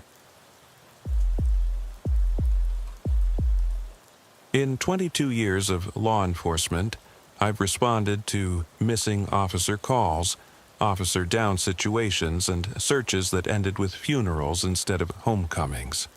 But I've never encountered anything that haunted me quite like the disappearance of Officer Rebecca "Becca" Chen from the Nevada Highway Patrol. Even now, 5 years later, her case remains officially open, and the questions it raised about what really happened that night continue to eat at everyone who worked it. My name is Captain Michael Torres, and I was the shift supervisor on duty the night Becca vanished from Highway 95 between Las Vegas and Reno. It's a desolate stretch of desert highway that sees more than its share of strange incidents: drug runners, human traffickers, UFO enthusiasts, and people trying to disappear in the vastness of the Nevada wilderness. But nothing in my experience had prepared me for what happened on March 3rd, when one of my best officers made her last radio transmission and then vanished without a trace. Officer Rebecca Chen, badge number 447, had been with the Nevada Highway Patrol for 6 years. She was 31 years old, a former military police officer who'd served 2 tours in Afghanistan before coming home to work civilian law enforcement. Becca was exactly the kind of officer you wanted working the midnight shift on isolated highways. Smart, tough, experienced, and absolutely unflappable under pressure. The night shift on Highway 95 north of Las Vegas is not for rookie officers or anyone who spooks easily. The highway cuts through some of the most remote and unforgiving terrain in North America, with stretches where the nearest backup might be an hour away and cell phone coverage is non-existent. Officers working that route need to be self-sufficient and capable of handling dangerous situations alone until help can arrive. Becca had been working Highway 95 for 3 years and knew every mile of it better than most people know their own neighborhoods. She understood the terrain, the weather patterns, the types of people who traveled that route at different times of night, and the dozens of dirt roads and mining tracks that branched off into the desert. If anyone could handle whatever the Nevada wilderness might throw at them, it was Rebecca Chen. That's what made her disappearance so disturbing. Becca wasn't the type of officer who got lost, made rookie mistakes, or found herself in situations she couldn't handle. She was methodical, careful, and always followed proper radio protocols. When she went missing, it wasn't because she'd made an error in judgment or taken an unnecessary risk. The night started normally enough. Becca had checked in at the beginning of her shift at 10 p.m., reporting clear weather and light traffic on her assigned patrol sector between mile markers 87 and 134. It was a Tuesday night in early March, still cold in the high desert but clear, with good visibility and no unusual weather conditions. For the first 4 hours of her shift, Becca's radio transmissions followed the standard pattern: check-ins every 30 minutes, a couple of routine traffic stops, one assist to a motorist with a flat tire near mile marker 102. Nothing out of the ordinary, nothing that would suggest she was about to encounter a situation that would end with her disappearance. Her last routine transmission came at 2:17 a.m. Unit 447 to dispatch, conducting patrol check at mile marker 118, all clear, no traffic. 18 minutes later, at 2:35 a.m., everything changed. Dispatch, Unit 447, I have a... Wait, that's not right. Dispatch, I'm seeing something that doesn't make sense. I'm going to investigate and report back. That transmission was the beginning of the end. Dispatcher Carol Williams, who'd been working with our department for 15 years, later said that Becca's voice sounded puzzled but not alarmed. Whatever she was seeing, it was unexpected, but not immediately threatening. Unit 447, dispatch copies. Can you describe what you're observing? Dispatch, I'm approximately 2 miles north of mile marker 118. I'm seeing what appears to be, this is going to sound crazy, but I'm seeing a vehicle that shouldn't be here. It's a late model sedan, parked off the shoulder, but there's something wrong with it. The car appears to be, I need to get closer to confirm what I'm seeing. Unit 447, do you need backup for the vehicle investigation? Negative, dispatch. I think this might be an abandoned vehicle or possibly a breakdown. I'm going to approach and assess. We'll report back in 5 minutes. That was at 2:37 a.m. Becca never reported back. When she missed her scheduled check-in at 3 a.m., dispatch attempted to raise her on the radio. No response. They tried again at 3:05, 3:10, and 3:15. Nothing. At 3:20 a.m., dispatch contacted me as shift supervisor to report that they'd lost communication with Unit 447. I was patrolling Highway 15 south of Las Vegas when the call came in. The moment I heard that Becca had missed her check-in and wasn't responding to radio calls, I knew something was seriously wrong. In 6 years with the department, Rebecca Chen had never missed a scheduled transmission. Never. Dispatch, this is Captain Torres. I'm en route to Unit 447's last known position. Notify all available units for search and assist. Also contact the Clark County Sheriff's Department and request helicopter support. Copy, Captain Torres. Last transmission from Unit 447 was at 2:37 a.m., reporting investigation of a suspicious vehicle approximately 2 miles north of mile marker 118. I pushed my patrol car hard across the desert, using every shortcut I knew to reach Highway 95. Other units were converging from different directions, but I was closest to Becca's last known position. The drive gave me too much time to think about all the things that could go wrong for a lone officer in that remote area. Highway 95, north of Las Vegas, passes through territory that's home to drug smugglers, illegal weapons dealers, human traffickers, and various other criminals who prefer to operate far from populated areas. The desert is also full of abandoned mine shafts, hidden caves, and other natural hazards that could seriously injure or trap someone who wasn't familiar with the terrain. But Becca was familiar with the terrain. She'd been patrolling that stretch of highway for 3 years, and she was too experienced to get herself into a situation she couldn't handle. Whatever had happened to her, it wasn't the result of carelessness or inexperience.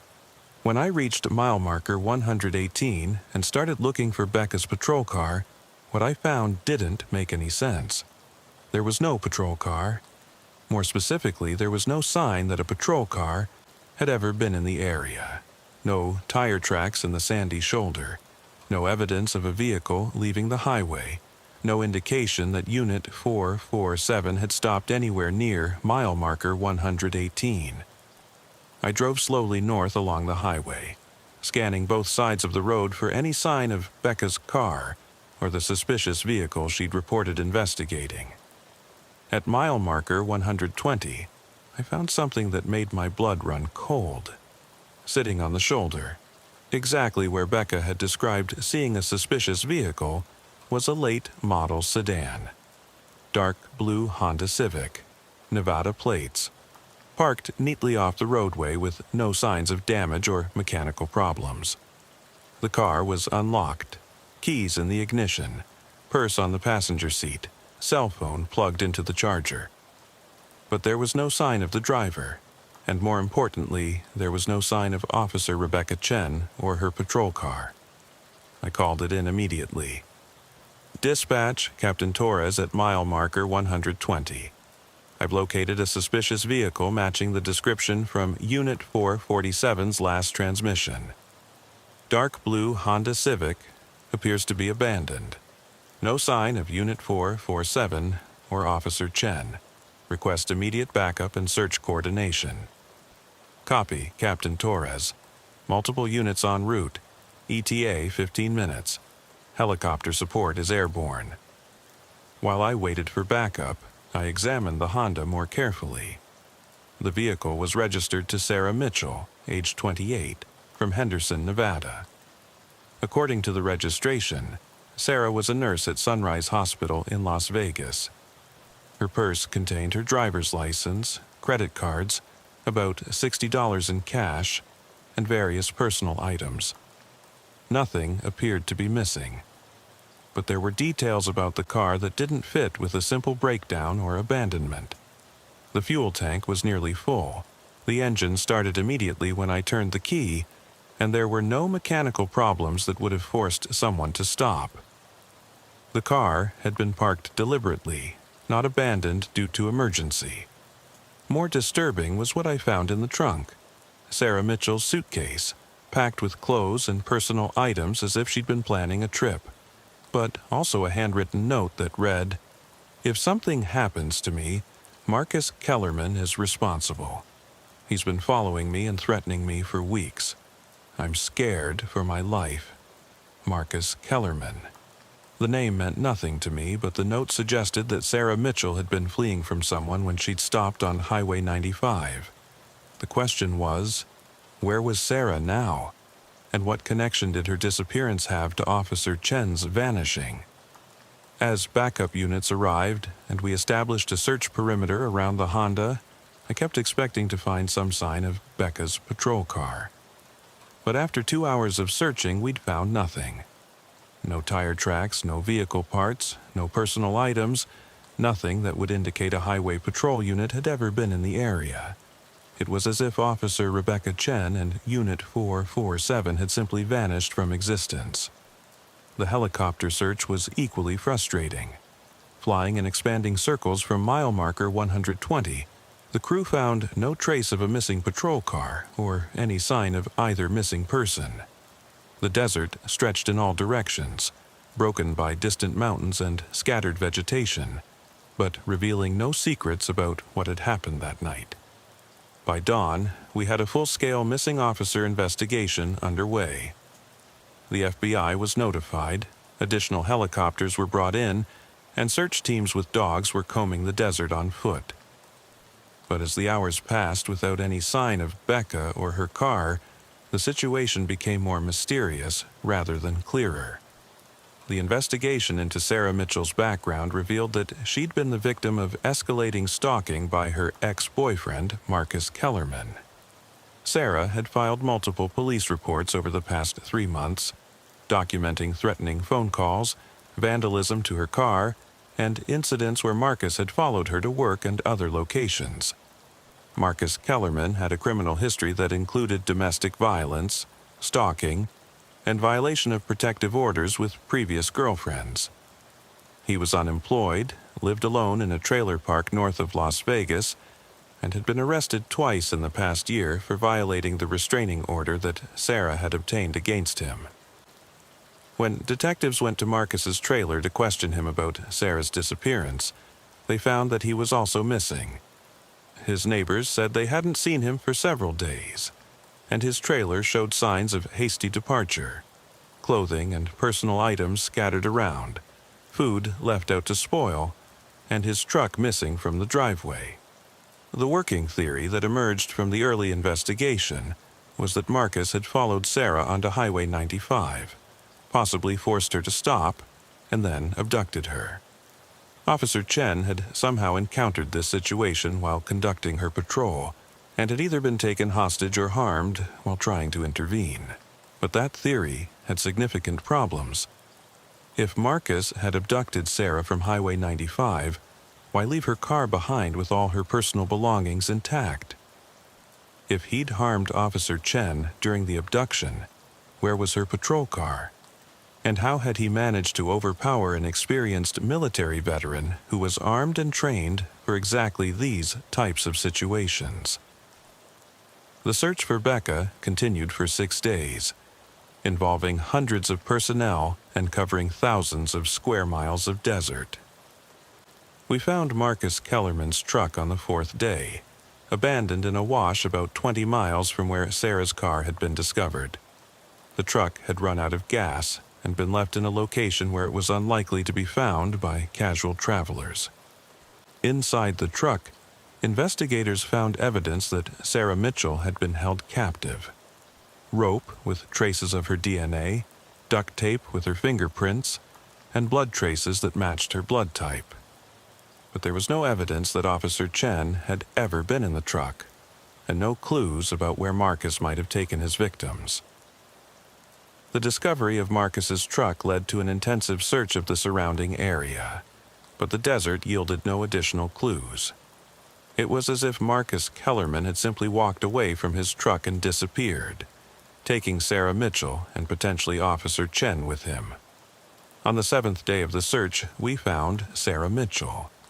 She was discovered by a search team working in a remote canyon about 15 miles from where her car had been abandoned. Sarah was alive but in critical condition, severely dehydrated, suffering from exposure, and showing signs of physical assault. She'd been tied up and left in a shallow cave, apparently abandoned by her captor when the search operation intensified. Sarah was rushed to the hospital, where she spent 3 days in intensive care before she was stable enough to be interviewed. When she finally was able to talk, her story added new pieces to the puzzle, but also raised more disturbing questions about what had happened to Officer Chen. According to Sarah, Marcus had been following her when she left work at the hospital around midnight. She'd realized she was being stalked and had tried to lose him by taking Highway 95 north, hoping to reach the Reno area where she had friends who could help her. But Marcus had caught up with her and forced her to pull over by ramming her car from behind. He had a gun, Sarah told investigators. He made me get out of my car and into his truck.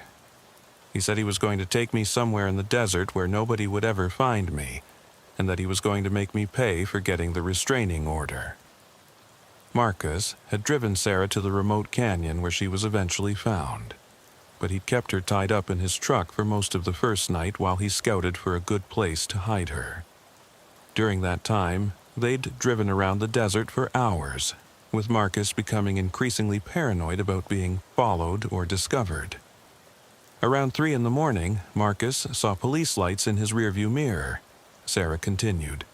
He went crazy, started screaming about how the cops were going to ruin everything. He pulled off the road and hid behind some rocks, but the police car kept driving and disappeared. That sighting would have corresponded with the time when Officer Chen was conducting her investigation of Sarah's abandoned car. But according to Sarah, Marcus had only seen the police lights from a distance and hadn't had any direct contact with law enforcement that night. Marcus was obsessed with the idea that the police were tracking him, Sarah explained. Even after the police car disappeared, he kept talking about how they were probably setting up roadblocks and organizing search teams. That's when he decided to leave me in the cave and run. Sarah's account explained what had happened to her, but it didn't explain what had happened to Officer Chen. If Marcus had seen Becca's patrol car from a distance, but hadn't encountered her directly, then Becca's disappearance was still a complete mystery. The investigation took a new direction when Sarah mentioned something that hadn't been in her initial statement. While Marcus was moving her from his truck to the cave where he planned to leave her, she'd seen something in the distance that had seemed out of place at the time. There was another car parked way off in the desert, maybe a mile away from where Marcus left me. It looked like a police car, but it was just sitting there in the middle of nowhere, not near any road. I couldn't figure out why a police car would be parked out there. Sarah's description of the location led search teams to a new area that hadn't been thoroughly examined during the initial search. The terrain was extremely rough, accessible only by foot or off-road vehicles, and located several miles from the nearest road. It took 2 days of searching, but they found it.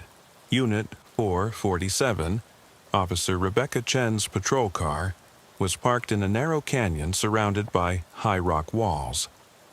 The car was undamaged and appeared to have been driven to that location deliberately rather than ending up there as the result of an accident. But there was no sign of Officer Chen. The condition of the patrol car raised more questions than it answered. The engine was off, but the keys were still in the ignition. Becca's radio was set to the correct frequency and appeared to be functioning normally. Her service weapon was missing from its holster, but her backup weapon was still in its ankle holster, suggesting she'd had time to draw her primary weapon before whatever happened to her occurred. Most puzzling was the patrol car's computer system, which showed that Becca had run several license plate checks in the hours before her disappearance. The checks included Sarah Mitchell's Honda and Marcus Kellerman's truck, which made sense given her investigation of the suspicious vehicle. But she'd also run checks on 2 other vehicles that had no apparent connection to the case. One of the additional plate checks was for a white panel van registered to a company called Desert Recovery Services. The other was for a motorcycle registered to someone named David Park. Neither vehicle had been reported stolen, and neither owner had any known connection to Sarah Mitchell, Marcus Kellerman, or the events of that night.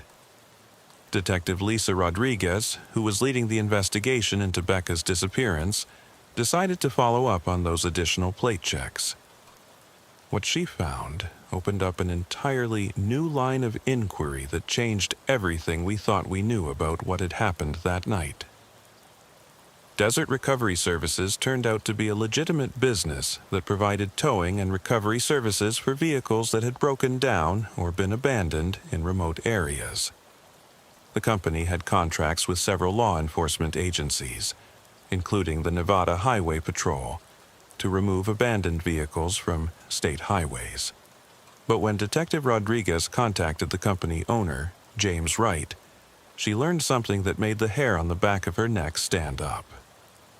Wright said that his white panel van had been stolen from his business lot 2 days before Officer Chen's disappearance, but he hadn't reported the theft because he'd been out of town and hadn't realized the van was missing until after he returned. "I just figured one of my employees had taken it for a job and forgotten to tell me," Wright explained. "It wasn't until Detective Rodriguez called that I realized the van had actually been stolen." The motorcycle registered to David Park presented an even more disturbing connection. David Park was a former Nevada Highway Patrol officer who'd been terminated 18 months earlier following an internal investigation into allegations of excessive force and corruption. Park had been suspected of stealing drugs and money from traffic stops, but the evidence hadn't been sufficient for criminal charges. After his termination, Park had become increasingly bitter and resentful toward his former colleagues. He'd made threatening statements about getting even with the officers who testified against him during the internal investigation, and he'd been the subject of several restraining orders filed by former co-workers who felt threatened by his behavior. Officer Rebecca Chen had been one of the officers who'd provided testimony during Park's internal investigation. Detective Rodriguez immediately issued a BOLO for David Park and the stolen panel van, and began investigating whether Park's disappearance might be connected to Officer Chen's vanishing. What she found was a pattern of behavior that suggested Park had been planning some kind of revenge against his former colleagues for months. Park's landlord reported that he'd been receiving packages and deliveries for Park that contained what appeared to be surveillance equipment: cameras, listening devices, GPS trackers, and other electronic gear. Neighbors said Park had been keeping irregular hours, and had been seen loading and unloading equipment from his motorcycle at all hours of the night. Most disturbing, when Rodriguez obtained a warrant to search Park's apartment, they found detailed surveillance notes on several Nevada Highway Patrol officers, including Rebecca Chen. The notes included information about patrol schedules, usual routes, radio frequencies, and personal information that could only have been obtained through extensive surveillance. Park's notes on Officer Chen were particularly detailed and recent. He documented her patrol patterns on Highway 95, identified the remote areas where she was most likely to be alone, and even noted the times when radio communication was most difficult due to terrain features. The final entry in Park's surveillance log was dated the day before Chen's disappearance. RC working midnight shift tomorrow, H 95 Sector 87-134. Best Opportunity Canyon Area, MM 120, radio dead zone. Perfect. The evidence suggested that David Park had been planning to ambush Officer Chen in the remote canyon where her patrol car was eventually found. But the plan had apparently been complicated by the presence of Marcus Kellerman and Sarah Mitchell in the same area at the same time. Investigators theorized that Park had been lying in wait for Officer Chen when she'd responded to investigate Sarah's abandoned car. Instead of encountering Chen alone as he'd planned, Park had found himself dealing with a more complex situation involving multiple people and vehicles, but the trail went cold there. Despite extensive searches and investigations, David Park was never found. His motorcycle was eventually discovered at the bottom of a deep mine shaft about 50 miles from where Chen's patrol car had been located, but there was no sign of Park himself or any indication of what had happened to him. Marcus Kellerman was also never found. Despite the intensive manhunt that followed Sarah Mitchell's rescue, he seemed to have vanished completely into the Nevada desert. Some investigators believed he died of exposure while fleeing on foot from his abandoned truck, but his body was never recovered. And Officer Rebecca Chen remained missing.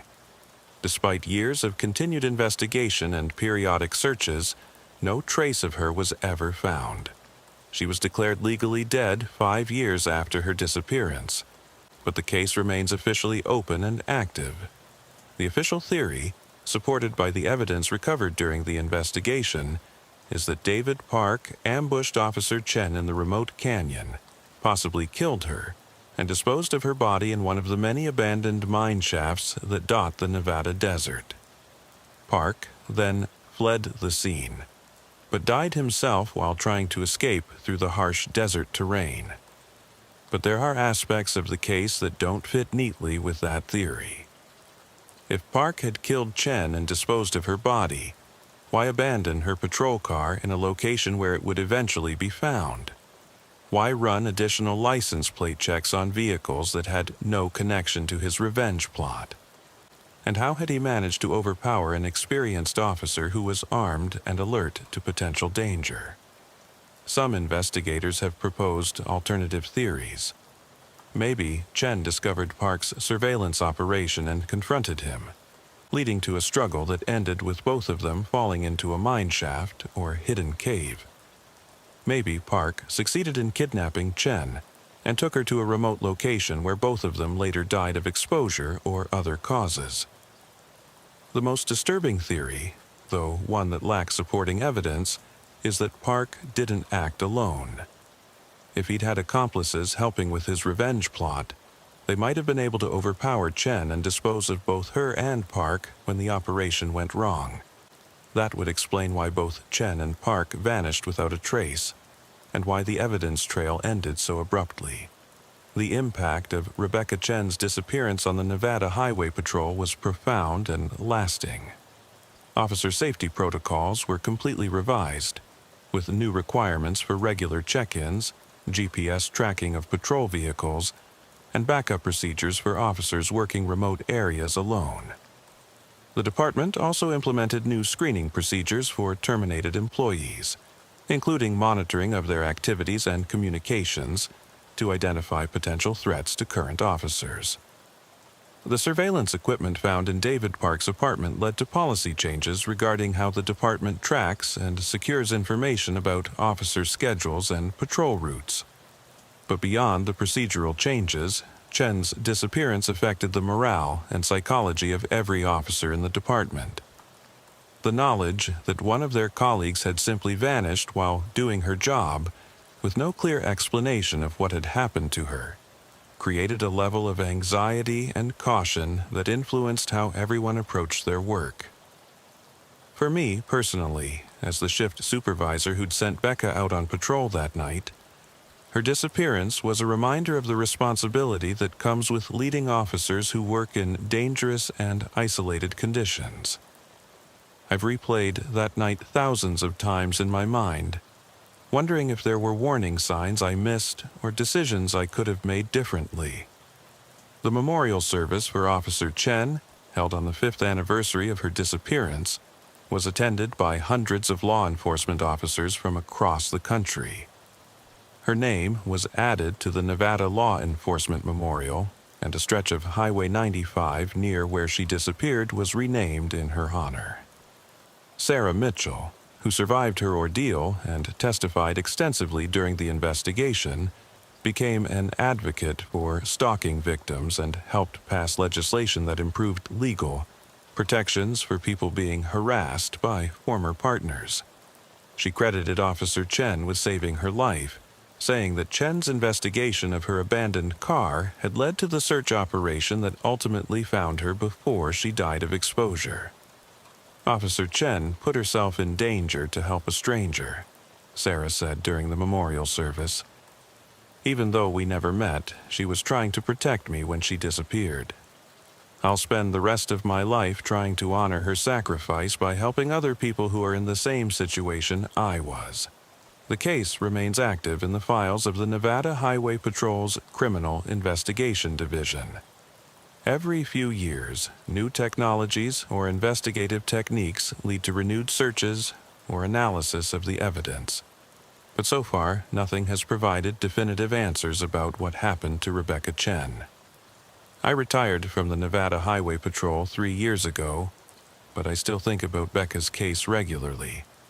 I still drive Highway 95 sometimes when I'm traveling between Las Vegas and Reno, and I always slow down when I pass mile marker 120, where her last radio transmission originated. The desert keeps its secrets, and sometimes those secrets involve people who dedicated their lives to protecting others. Officer Rebecca Chen answered a call to investigate a suspicious vehicle, and in doing so, she walked into a situation that cost her life, but may have saved the life of a stranger. That's the reality of law enforcement work that civilians don't always understand.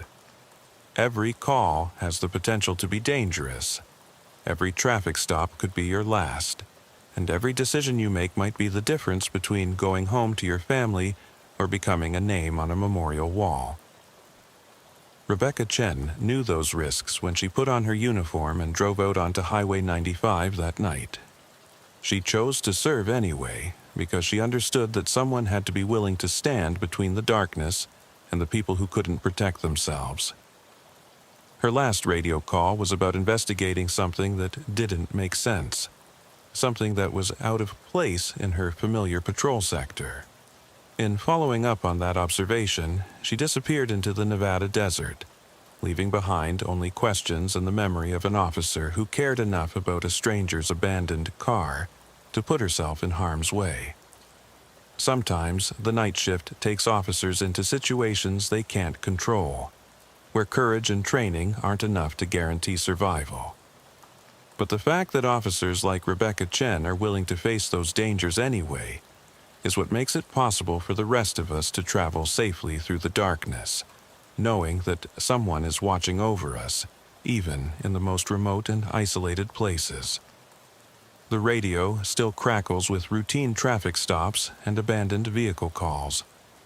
But now, every officer who works Highway 95 knows that sometimes those routine calls lead to situations that are anything but routine, and that the price of protecting others can be higher than anyone wants to pay.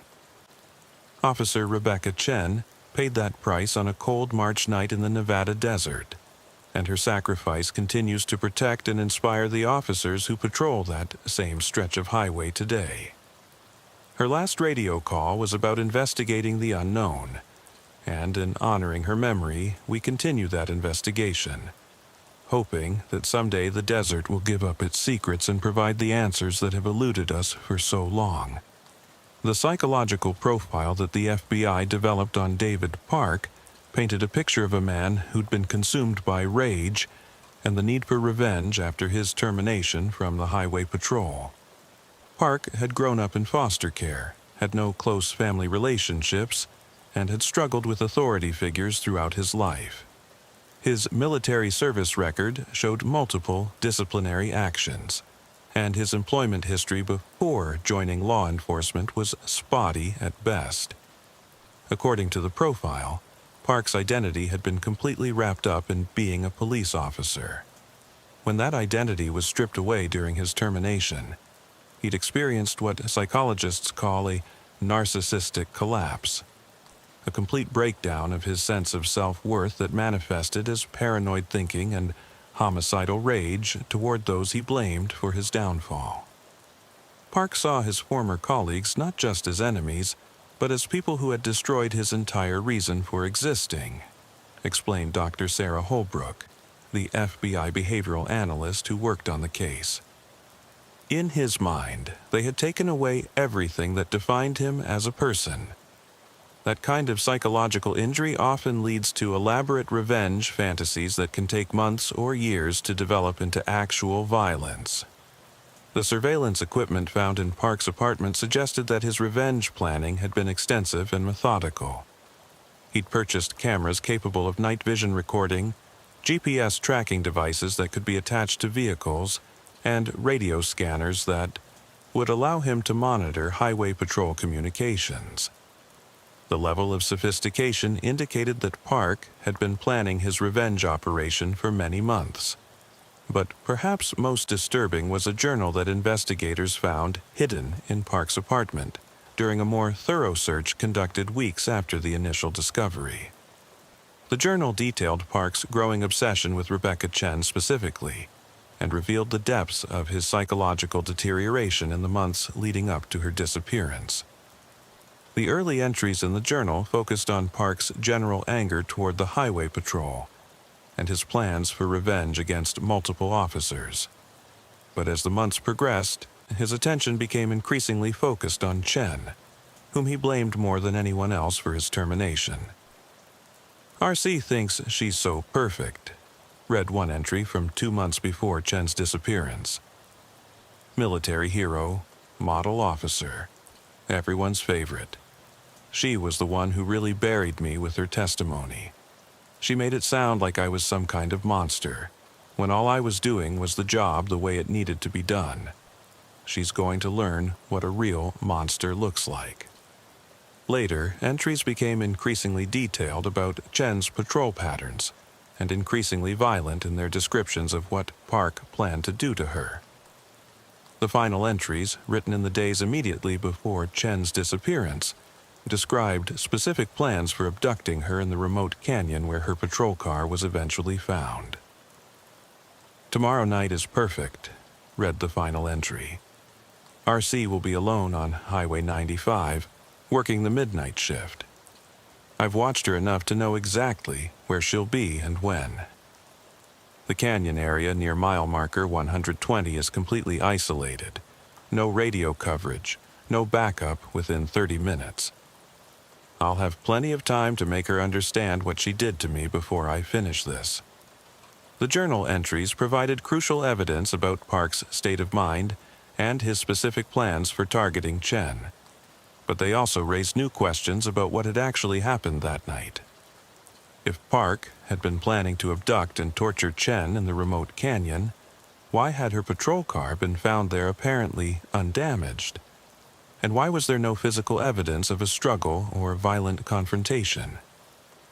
One theory that emerged from the psychological analysis was that Park's plan had been disrupted by the presence of Marcus Kellerman and Sarah Mitchell in the same area. Park had been expecting to find Chen alone, but instead had encountered a complex situation involving multiple people and vehicles. The unexpected complications might have caused him to panic and abandon his carefully planned operation. But that theory didn't explain what had happened to Chen herself. If Park had abducted her as planned, where was her body? If he'd killed her in the canyon, why was there no physical evidence of violence? And if he'd abandoned his plan and fled, what had caused Chen to disappear without a trace? The investigation took another significant turn when, 6 months after Chen's disappearance, a hiker found human remains in a remote mine shaft about 30 miles from where her patrol car had been discovered. The remains were badly decomposed and partially scattered by wildlife, but dental records confirmed that they belonged to David Park. The condition of Park's remains suggested that he'd been dead for approximately the same length of time that he'd been missing, which meant he'd died around the time of Chen's disappearance. But the location where his body was found raised new questions about the sequence of events that night. The mine shaft where Park's remains were discovered was extremely remote and difficult to access, requiring several hours of hiking through rough desert terrain to reach. It wasn't the kind of location someone would stumble into by accident, which suggested that Park had either been very familiar with the area or had been taken there by someone else. Forensic examination of Park's remains revealed that he'd died from a gunshot wound to the head. The bullet recovered from his skull was consistent with ammunition used in law enforcement service weapons, specifically the type of rounds issued to Nevada highway patrol officers. That discovery led investigators to consider a new possibility. Perhaps Rebecca Chen had survived Park's initial attack and had managed to turn the tables on her would-be killer. Maybe she'd shot Park in self-defense, but had then been injured herself or become lost in the desert while trying to find her way back to safety. The theory gained support when investigators found Park's motorcycle at the bottom of the same mine shaft where his body had been discovered. The motorcycle showed signs of having been deliberately pushed or thrown into the shaft, rather than accidentally falling in. Someone had taken considerable effort to dispose of both Park and his vehicle in a location where they were unlikely to be found. But if Chen had killed Park in self-defense and then disposed of his body and motorcycle, where was she? And why hadn't she contacted law enforcement or tried to return to her patrol car? The timeline didn't make sense, and there was still no physical evidence to support any specific theory about what had happened. The investigation was further complicated by the discovery of additional evidence in the mine shaft. Along with Park's remains and motorcycle, investigators found several items that had belonged to Chen: her service weapon, her radio, and her badge. The items appeared to have been placed in the shaft deliberately, rather than falling in accidentally. Most puzzling was the condition of Chen's radio. When investigators examined it, they found that it had been deliberately damaged, with the antenna broken off and the internal circuitry destroyed. Someone had taken considerable effort to ensure that the radio could never be used to transmit or receive communications again. "It's like someone was trying to send a message," observed Detective Rodriguez. "They didn't just kill Park and dump his body. They took the time to collect Chen's equipment and dispose of it in the same location. That suggests a level of planning and deliberation that doesn't fit with a spontaneous act of self-defense." The FBI expanded their investigation to consider whether Chen's disappearance might have been the result of a larger conspiracy involving multiple perpetrators. If Park had been working with accomplices, they might have been able to overpower Chen even after she'd managed to kill Park. The accomplices could then have disposed of both bodies and planted evidence to confuse the investigation. But despite extensive investigation into Park's associates and known contacts, no evidence of accomplices was ever found. Park appeared to have been a loner who'd planned and executed his revenge operation entirely on his own. The sophisticated surveillance equipment found in his apartment showed no signs of having been shared or coordinated with other people. As the investigation continued without producing definitive answers, various theories emerged within law enforcement about what might have actually happened that night. Some investigators believed that Chen had killed Park in self-defense, but had then died herself from injuries sustained during the struggle. Others theorized that both Chen and Park had been killed by a third party who had stumbled onto their confrontation. The most exotic theory, promoted by some UFO enthusiasts and conspiracy theorists, was that Chen's disappearance was connected to classified military activities in the Nevada desert. The area around Highway 95 is relatively close to several military installations, including the Nevada Test Site and Nellis Air Force Base, and some people believed that Chen had witnessed something she wasn't supposed to see. But law enforcement investigators found no credible evidence to support any involvement by military or government agencies. The physical evidence consistently pointed to David Park as the primary suspect in Chen's disappearance, even though the exact circumstances of what had happened remained unclear. The case took on a life of its own in the media and popular culture. True crime podcasts dissected every piece of evidence. Amateur investigators proposed elaborate theories about what had happened, and Chen's disappearance became the subject of several books and documentaries. The attention kept the case in the public eye, but also generated numerous false leads and conspiracy theories that complicated the ongoing investigation. One of the most persistent alternative theories was that Chen had survived her encounter with Park and had chosen to disappear deliberately. Proponents of this theory pointed to Chen's military background and survival training, arguing that she would have been capable of living off the grid in the Nevada desert if she'd chosen to do so. Rebecca Chen was Special Forces, argued one online forum dedicated to the case. She had advanced survival training and knew how to operate in hostile environments. Maybe she killed Park in self-defense and then realized that there might be more people coming after her. Maybe she decided that the only way to stay safe was to disappear completely. But investigators found no evidence to support the voluntary disappearance theory. Chen's bank accounts had never been accessed after her disappearance, her credit cards had never been used, and she'd never contacted any family members or friends. Her complete absence from any kind of electronic or financial trail suggested that if she was alive, she was living in a way that would be extremely difficult to maintain long-term. The impact of Chen's disappearance extended far beyond the Nevada Highway Patrol. Law enforcement agencies across the country began reviewing their procedures for protecting officers from threats by former colleagues and implementing new protocols for monitoring terminated employees who might pose risks to current officers. The case also led to improvements in officer safety technology. GPS tracking systems became standard equipment in patrol vehicles, allowing dispatchers to monitor officer locations in real time. Emergency beacons were developed that officers could activate if they were in distress, and communication systems were upgraded to provide better coverage in remote areas. But perhaps the most significant impact was on the culture and psychology of law enforcement itself. Chen's disappearance forced officers to confront the reality that sometimes the greatest threats they faced came not from criminals or dangerous situations, but from their own former colleagues who had been consumed by anger and resentment.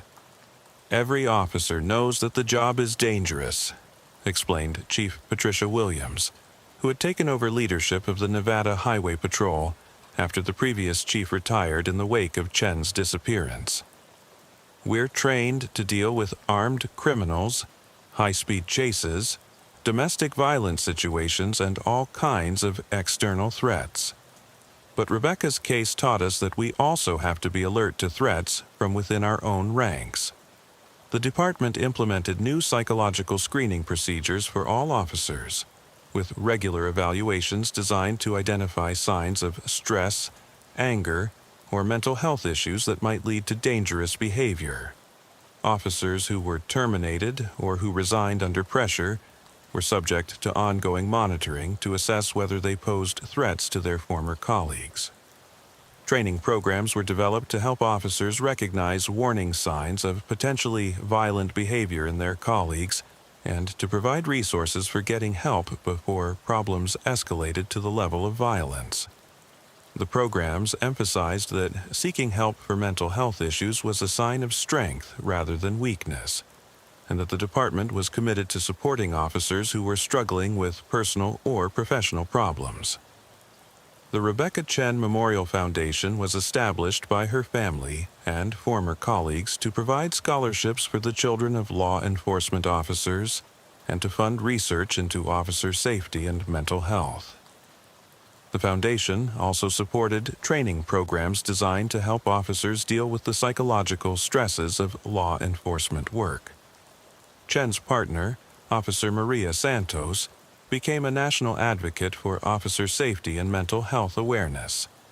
Santos had worked closely with Chen for 3 years and had been devastated by her disappearance.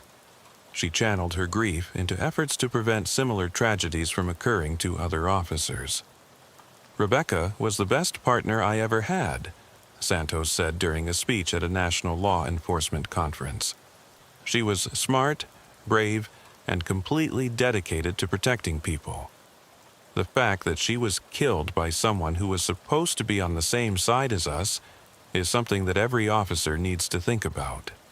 We have to take care of each other, and that means recognizing when someone in our ranks is struggling and getting them help before they become dangerous." The annual memorial service for Rebecca Chen became a major event in the law enforcement community, drawing hundreds of officers from across the country.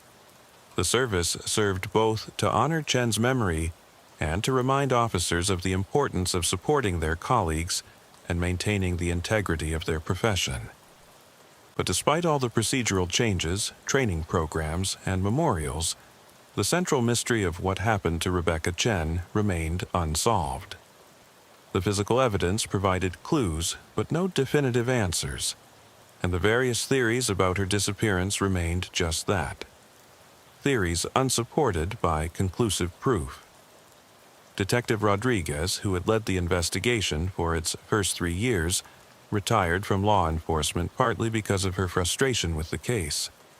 "I've worked hundreds of cases over my career, and I've always been able to find answers eventually," she said during her retirement interview. But Rebecca's case is different.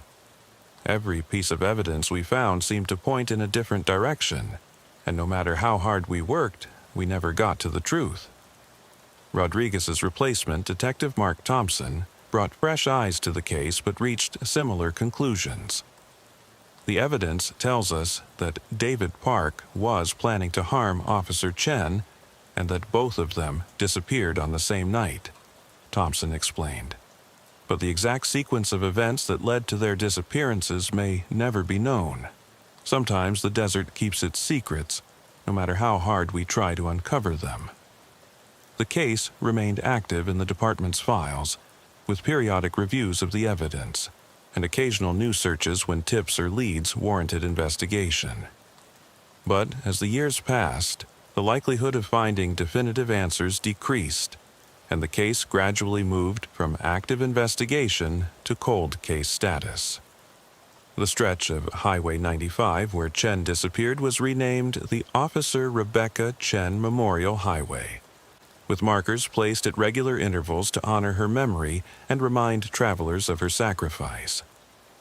The remote canyon where her patrol car was found became an unofficial pilgrimage site for law enforcement officers, who would sometimes stop there during their patrols to pay their respects. Chen's family never gave up hope that someday they would learn what had happened to her. Her parents established a reward fund for information leading to the discovery of her remains, and they regularly traveled to Nevada to meet with investigators and participate in searches.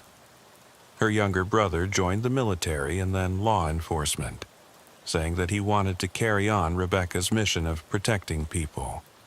Rebecca always said that being a police officer wasn't just a job, it was a calling. her brother David explained during a television interview on the 5th anniversary of her disappearance.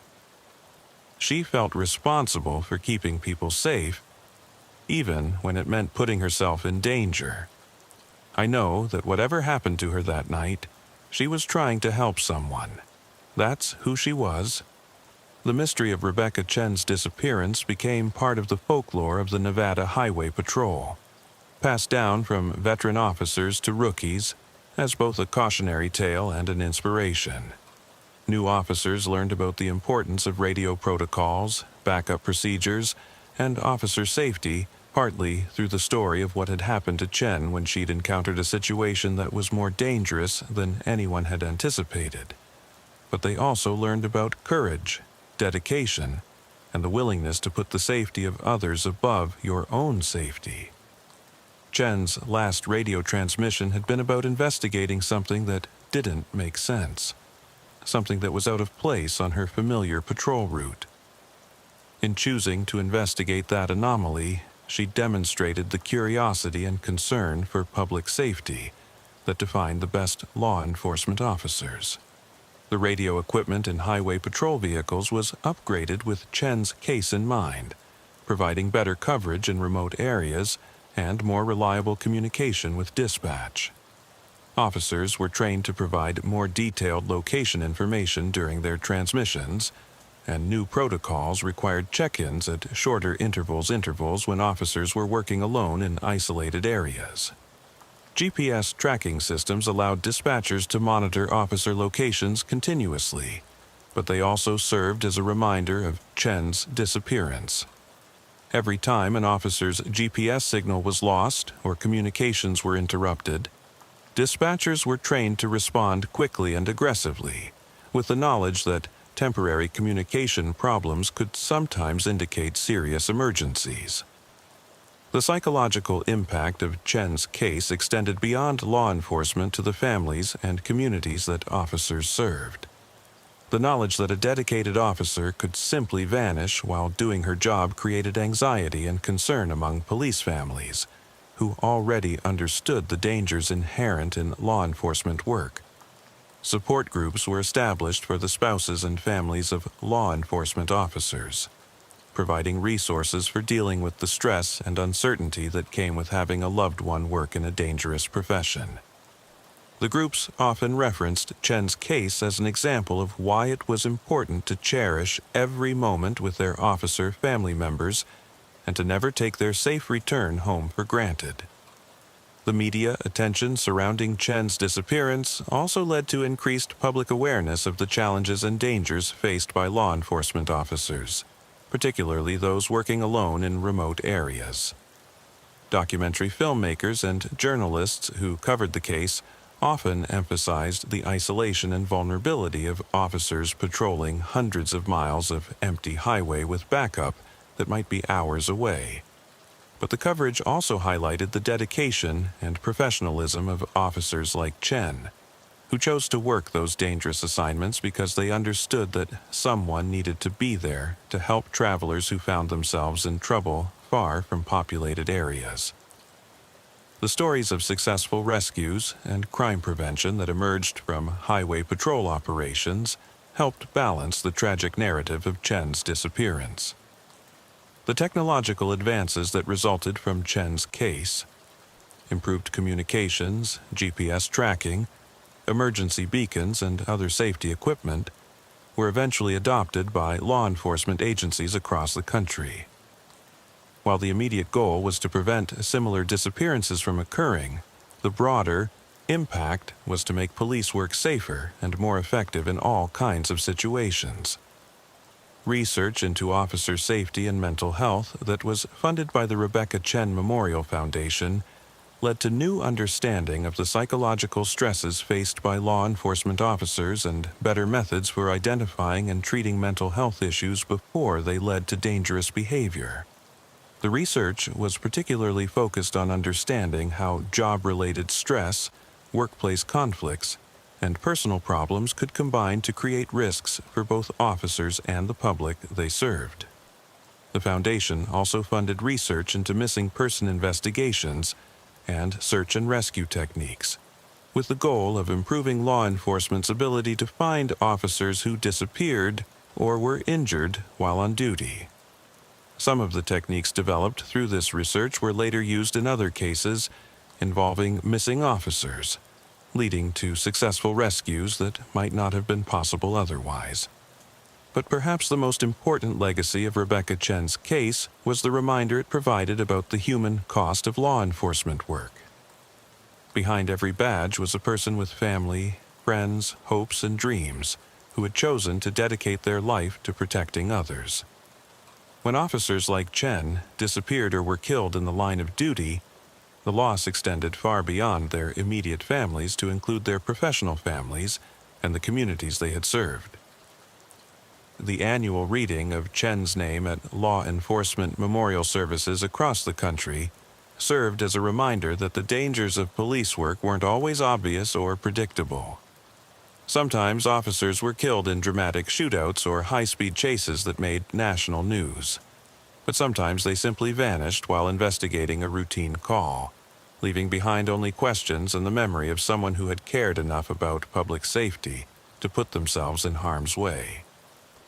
The mystery of what happened to Officer Rebecca Chen on that March night in the Nevada desert may never be solved. The desert has kept its secrets for 5 years now, and each passing year makes it less likely that definitive answers will ever emerge. But the impact of her disappearance continues to ripple through law enforcement and the communities that officers serve, making the profession safer and reminding everyone of the sacrifices that are made every day to keep the public safe. Her last radio call was about investigating the unknown, and in the end, she became part of that unknown herself. But her legacy lives on in the improved safety procedures, enhanced training programs, and increased awareness that resulted from the investigation into her disappearance. Every officer who comes home safely because of better communication equipment or improved backup procedures is a testament to the meaning that can be found even in the most tragic and mysterious circumstances. The night shift on Highway 95 continues, with new officers taking up the responsibility that Rebecca Chen carried until her final transmission. They patrol the same remote stretches of desert, respond to the same types of calls, and face the same risks that she faced. But they do so with better equipment, improved procedures, and the knowledge that their colleagues and the public understand and appreciate the dangers they face every time they answer a call to investigate something that doesn't quite make sense on a lonely highway in the middle of the night.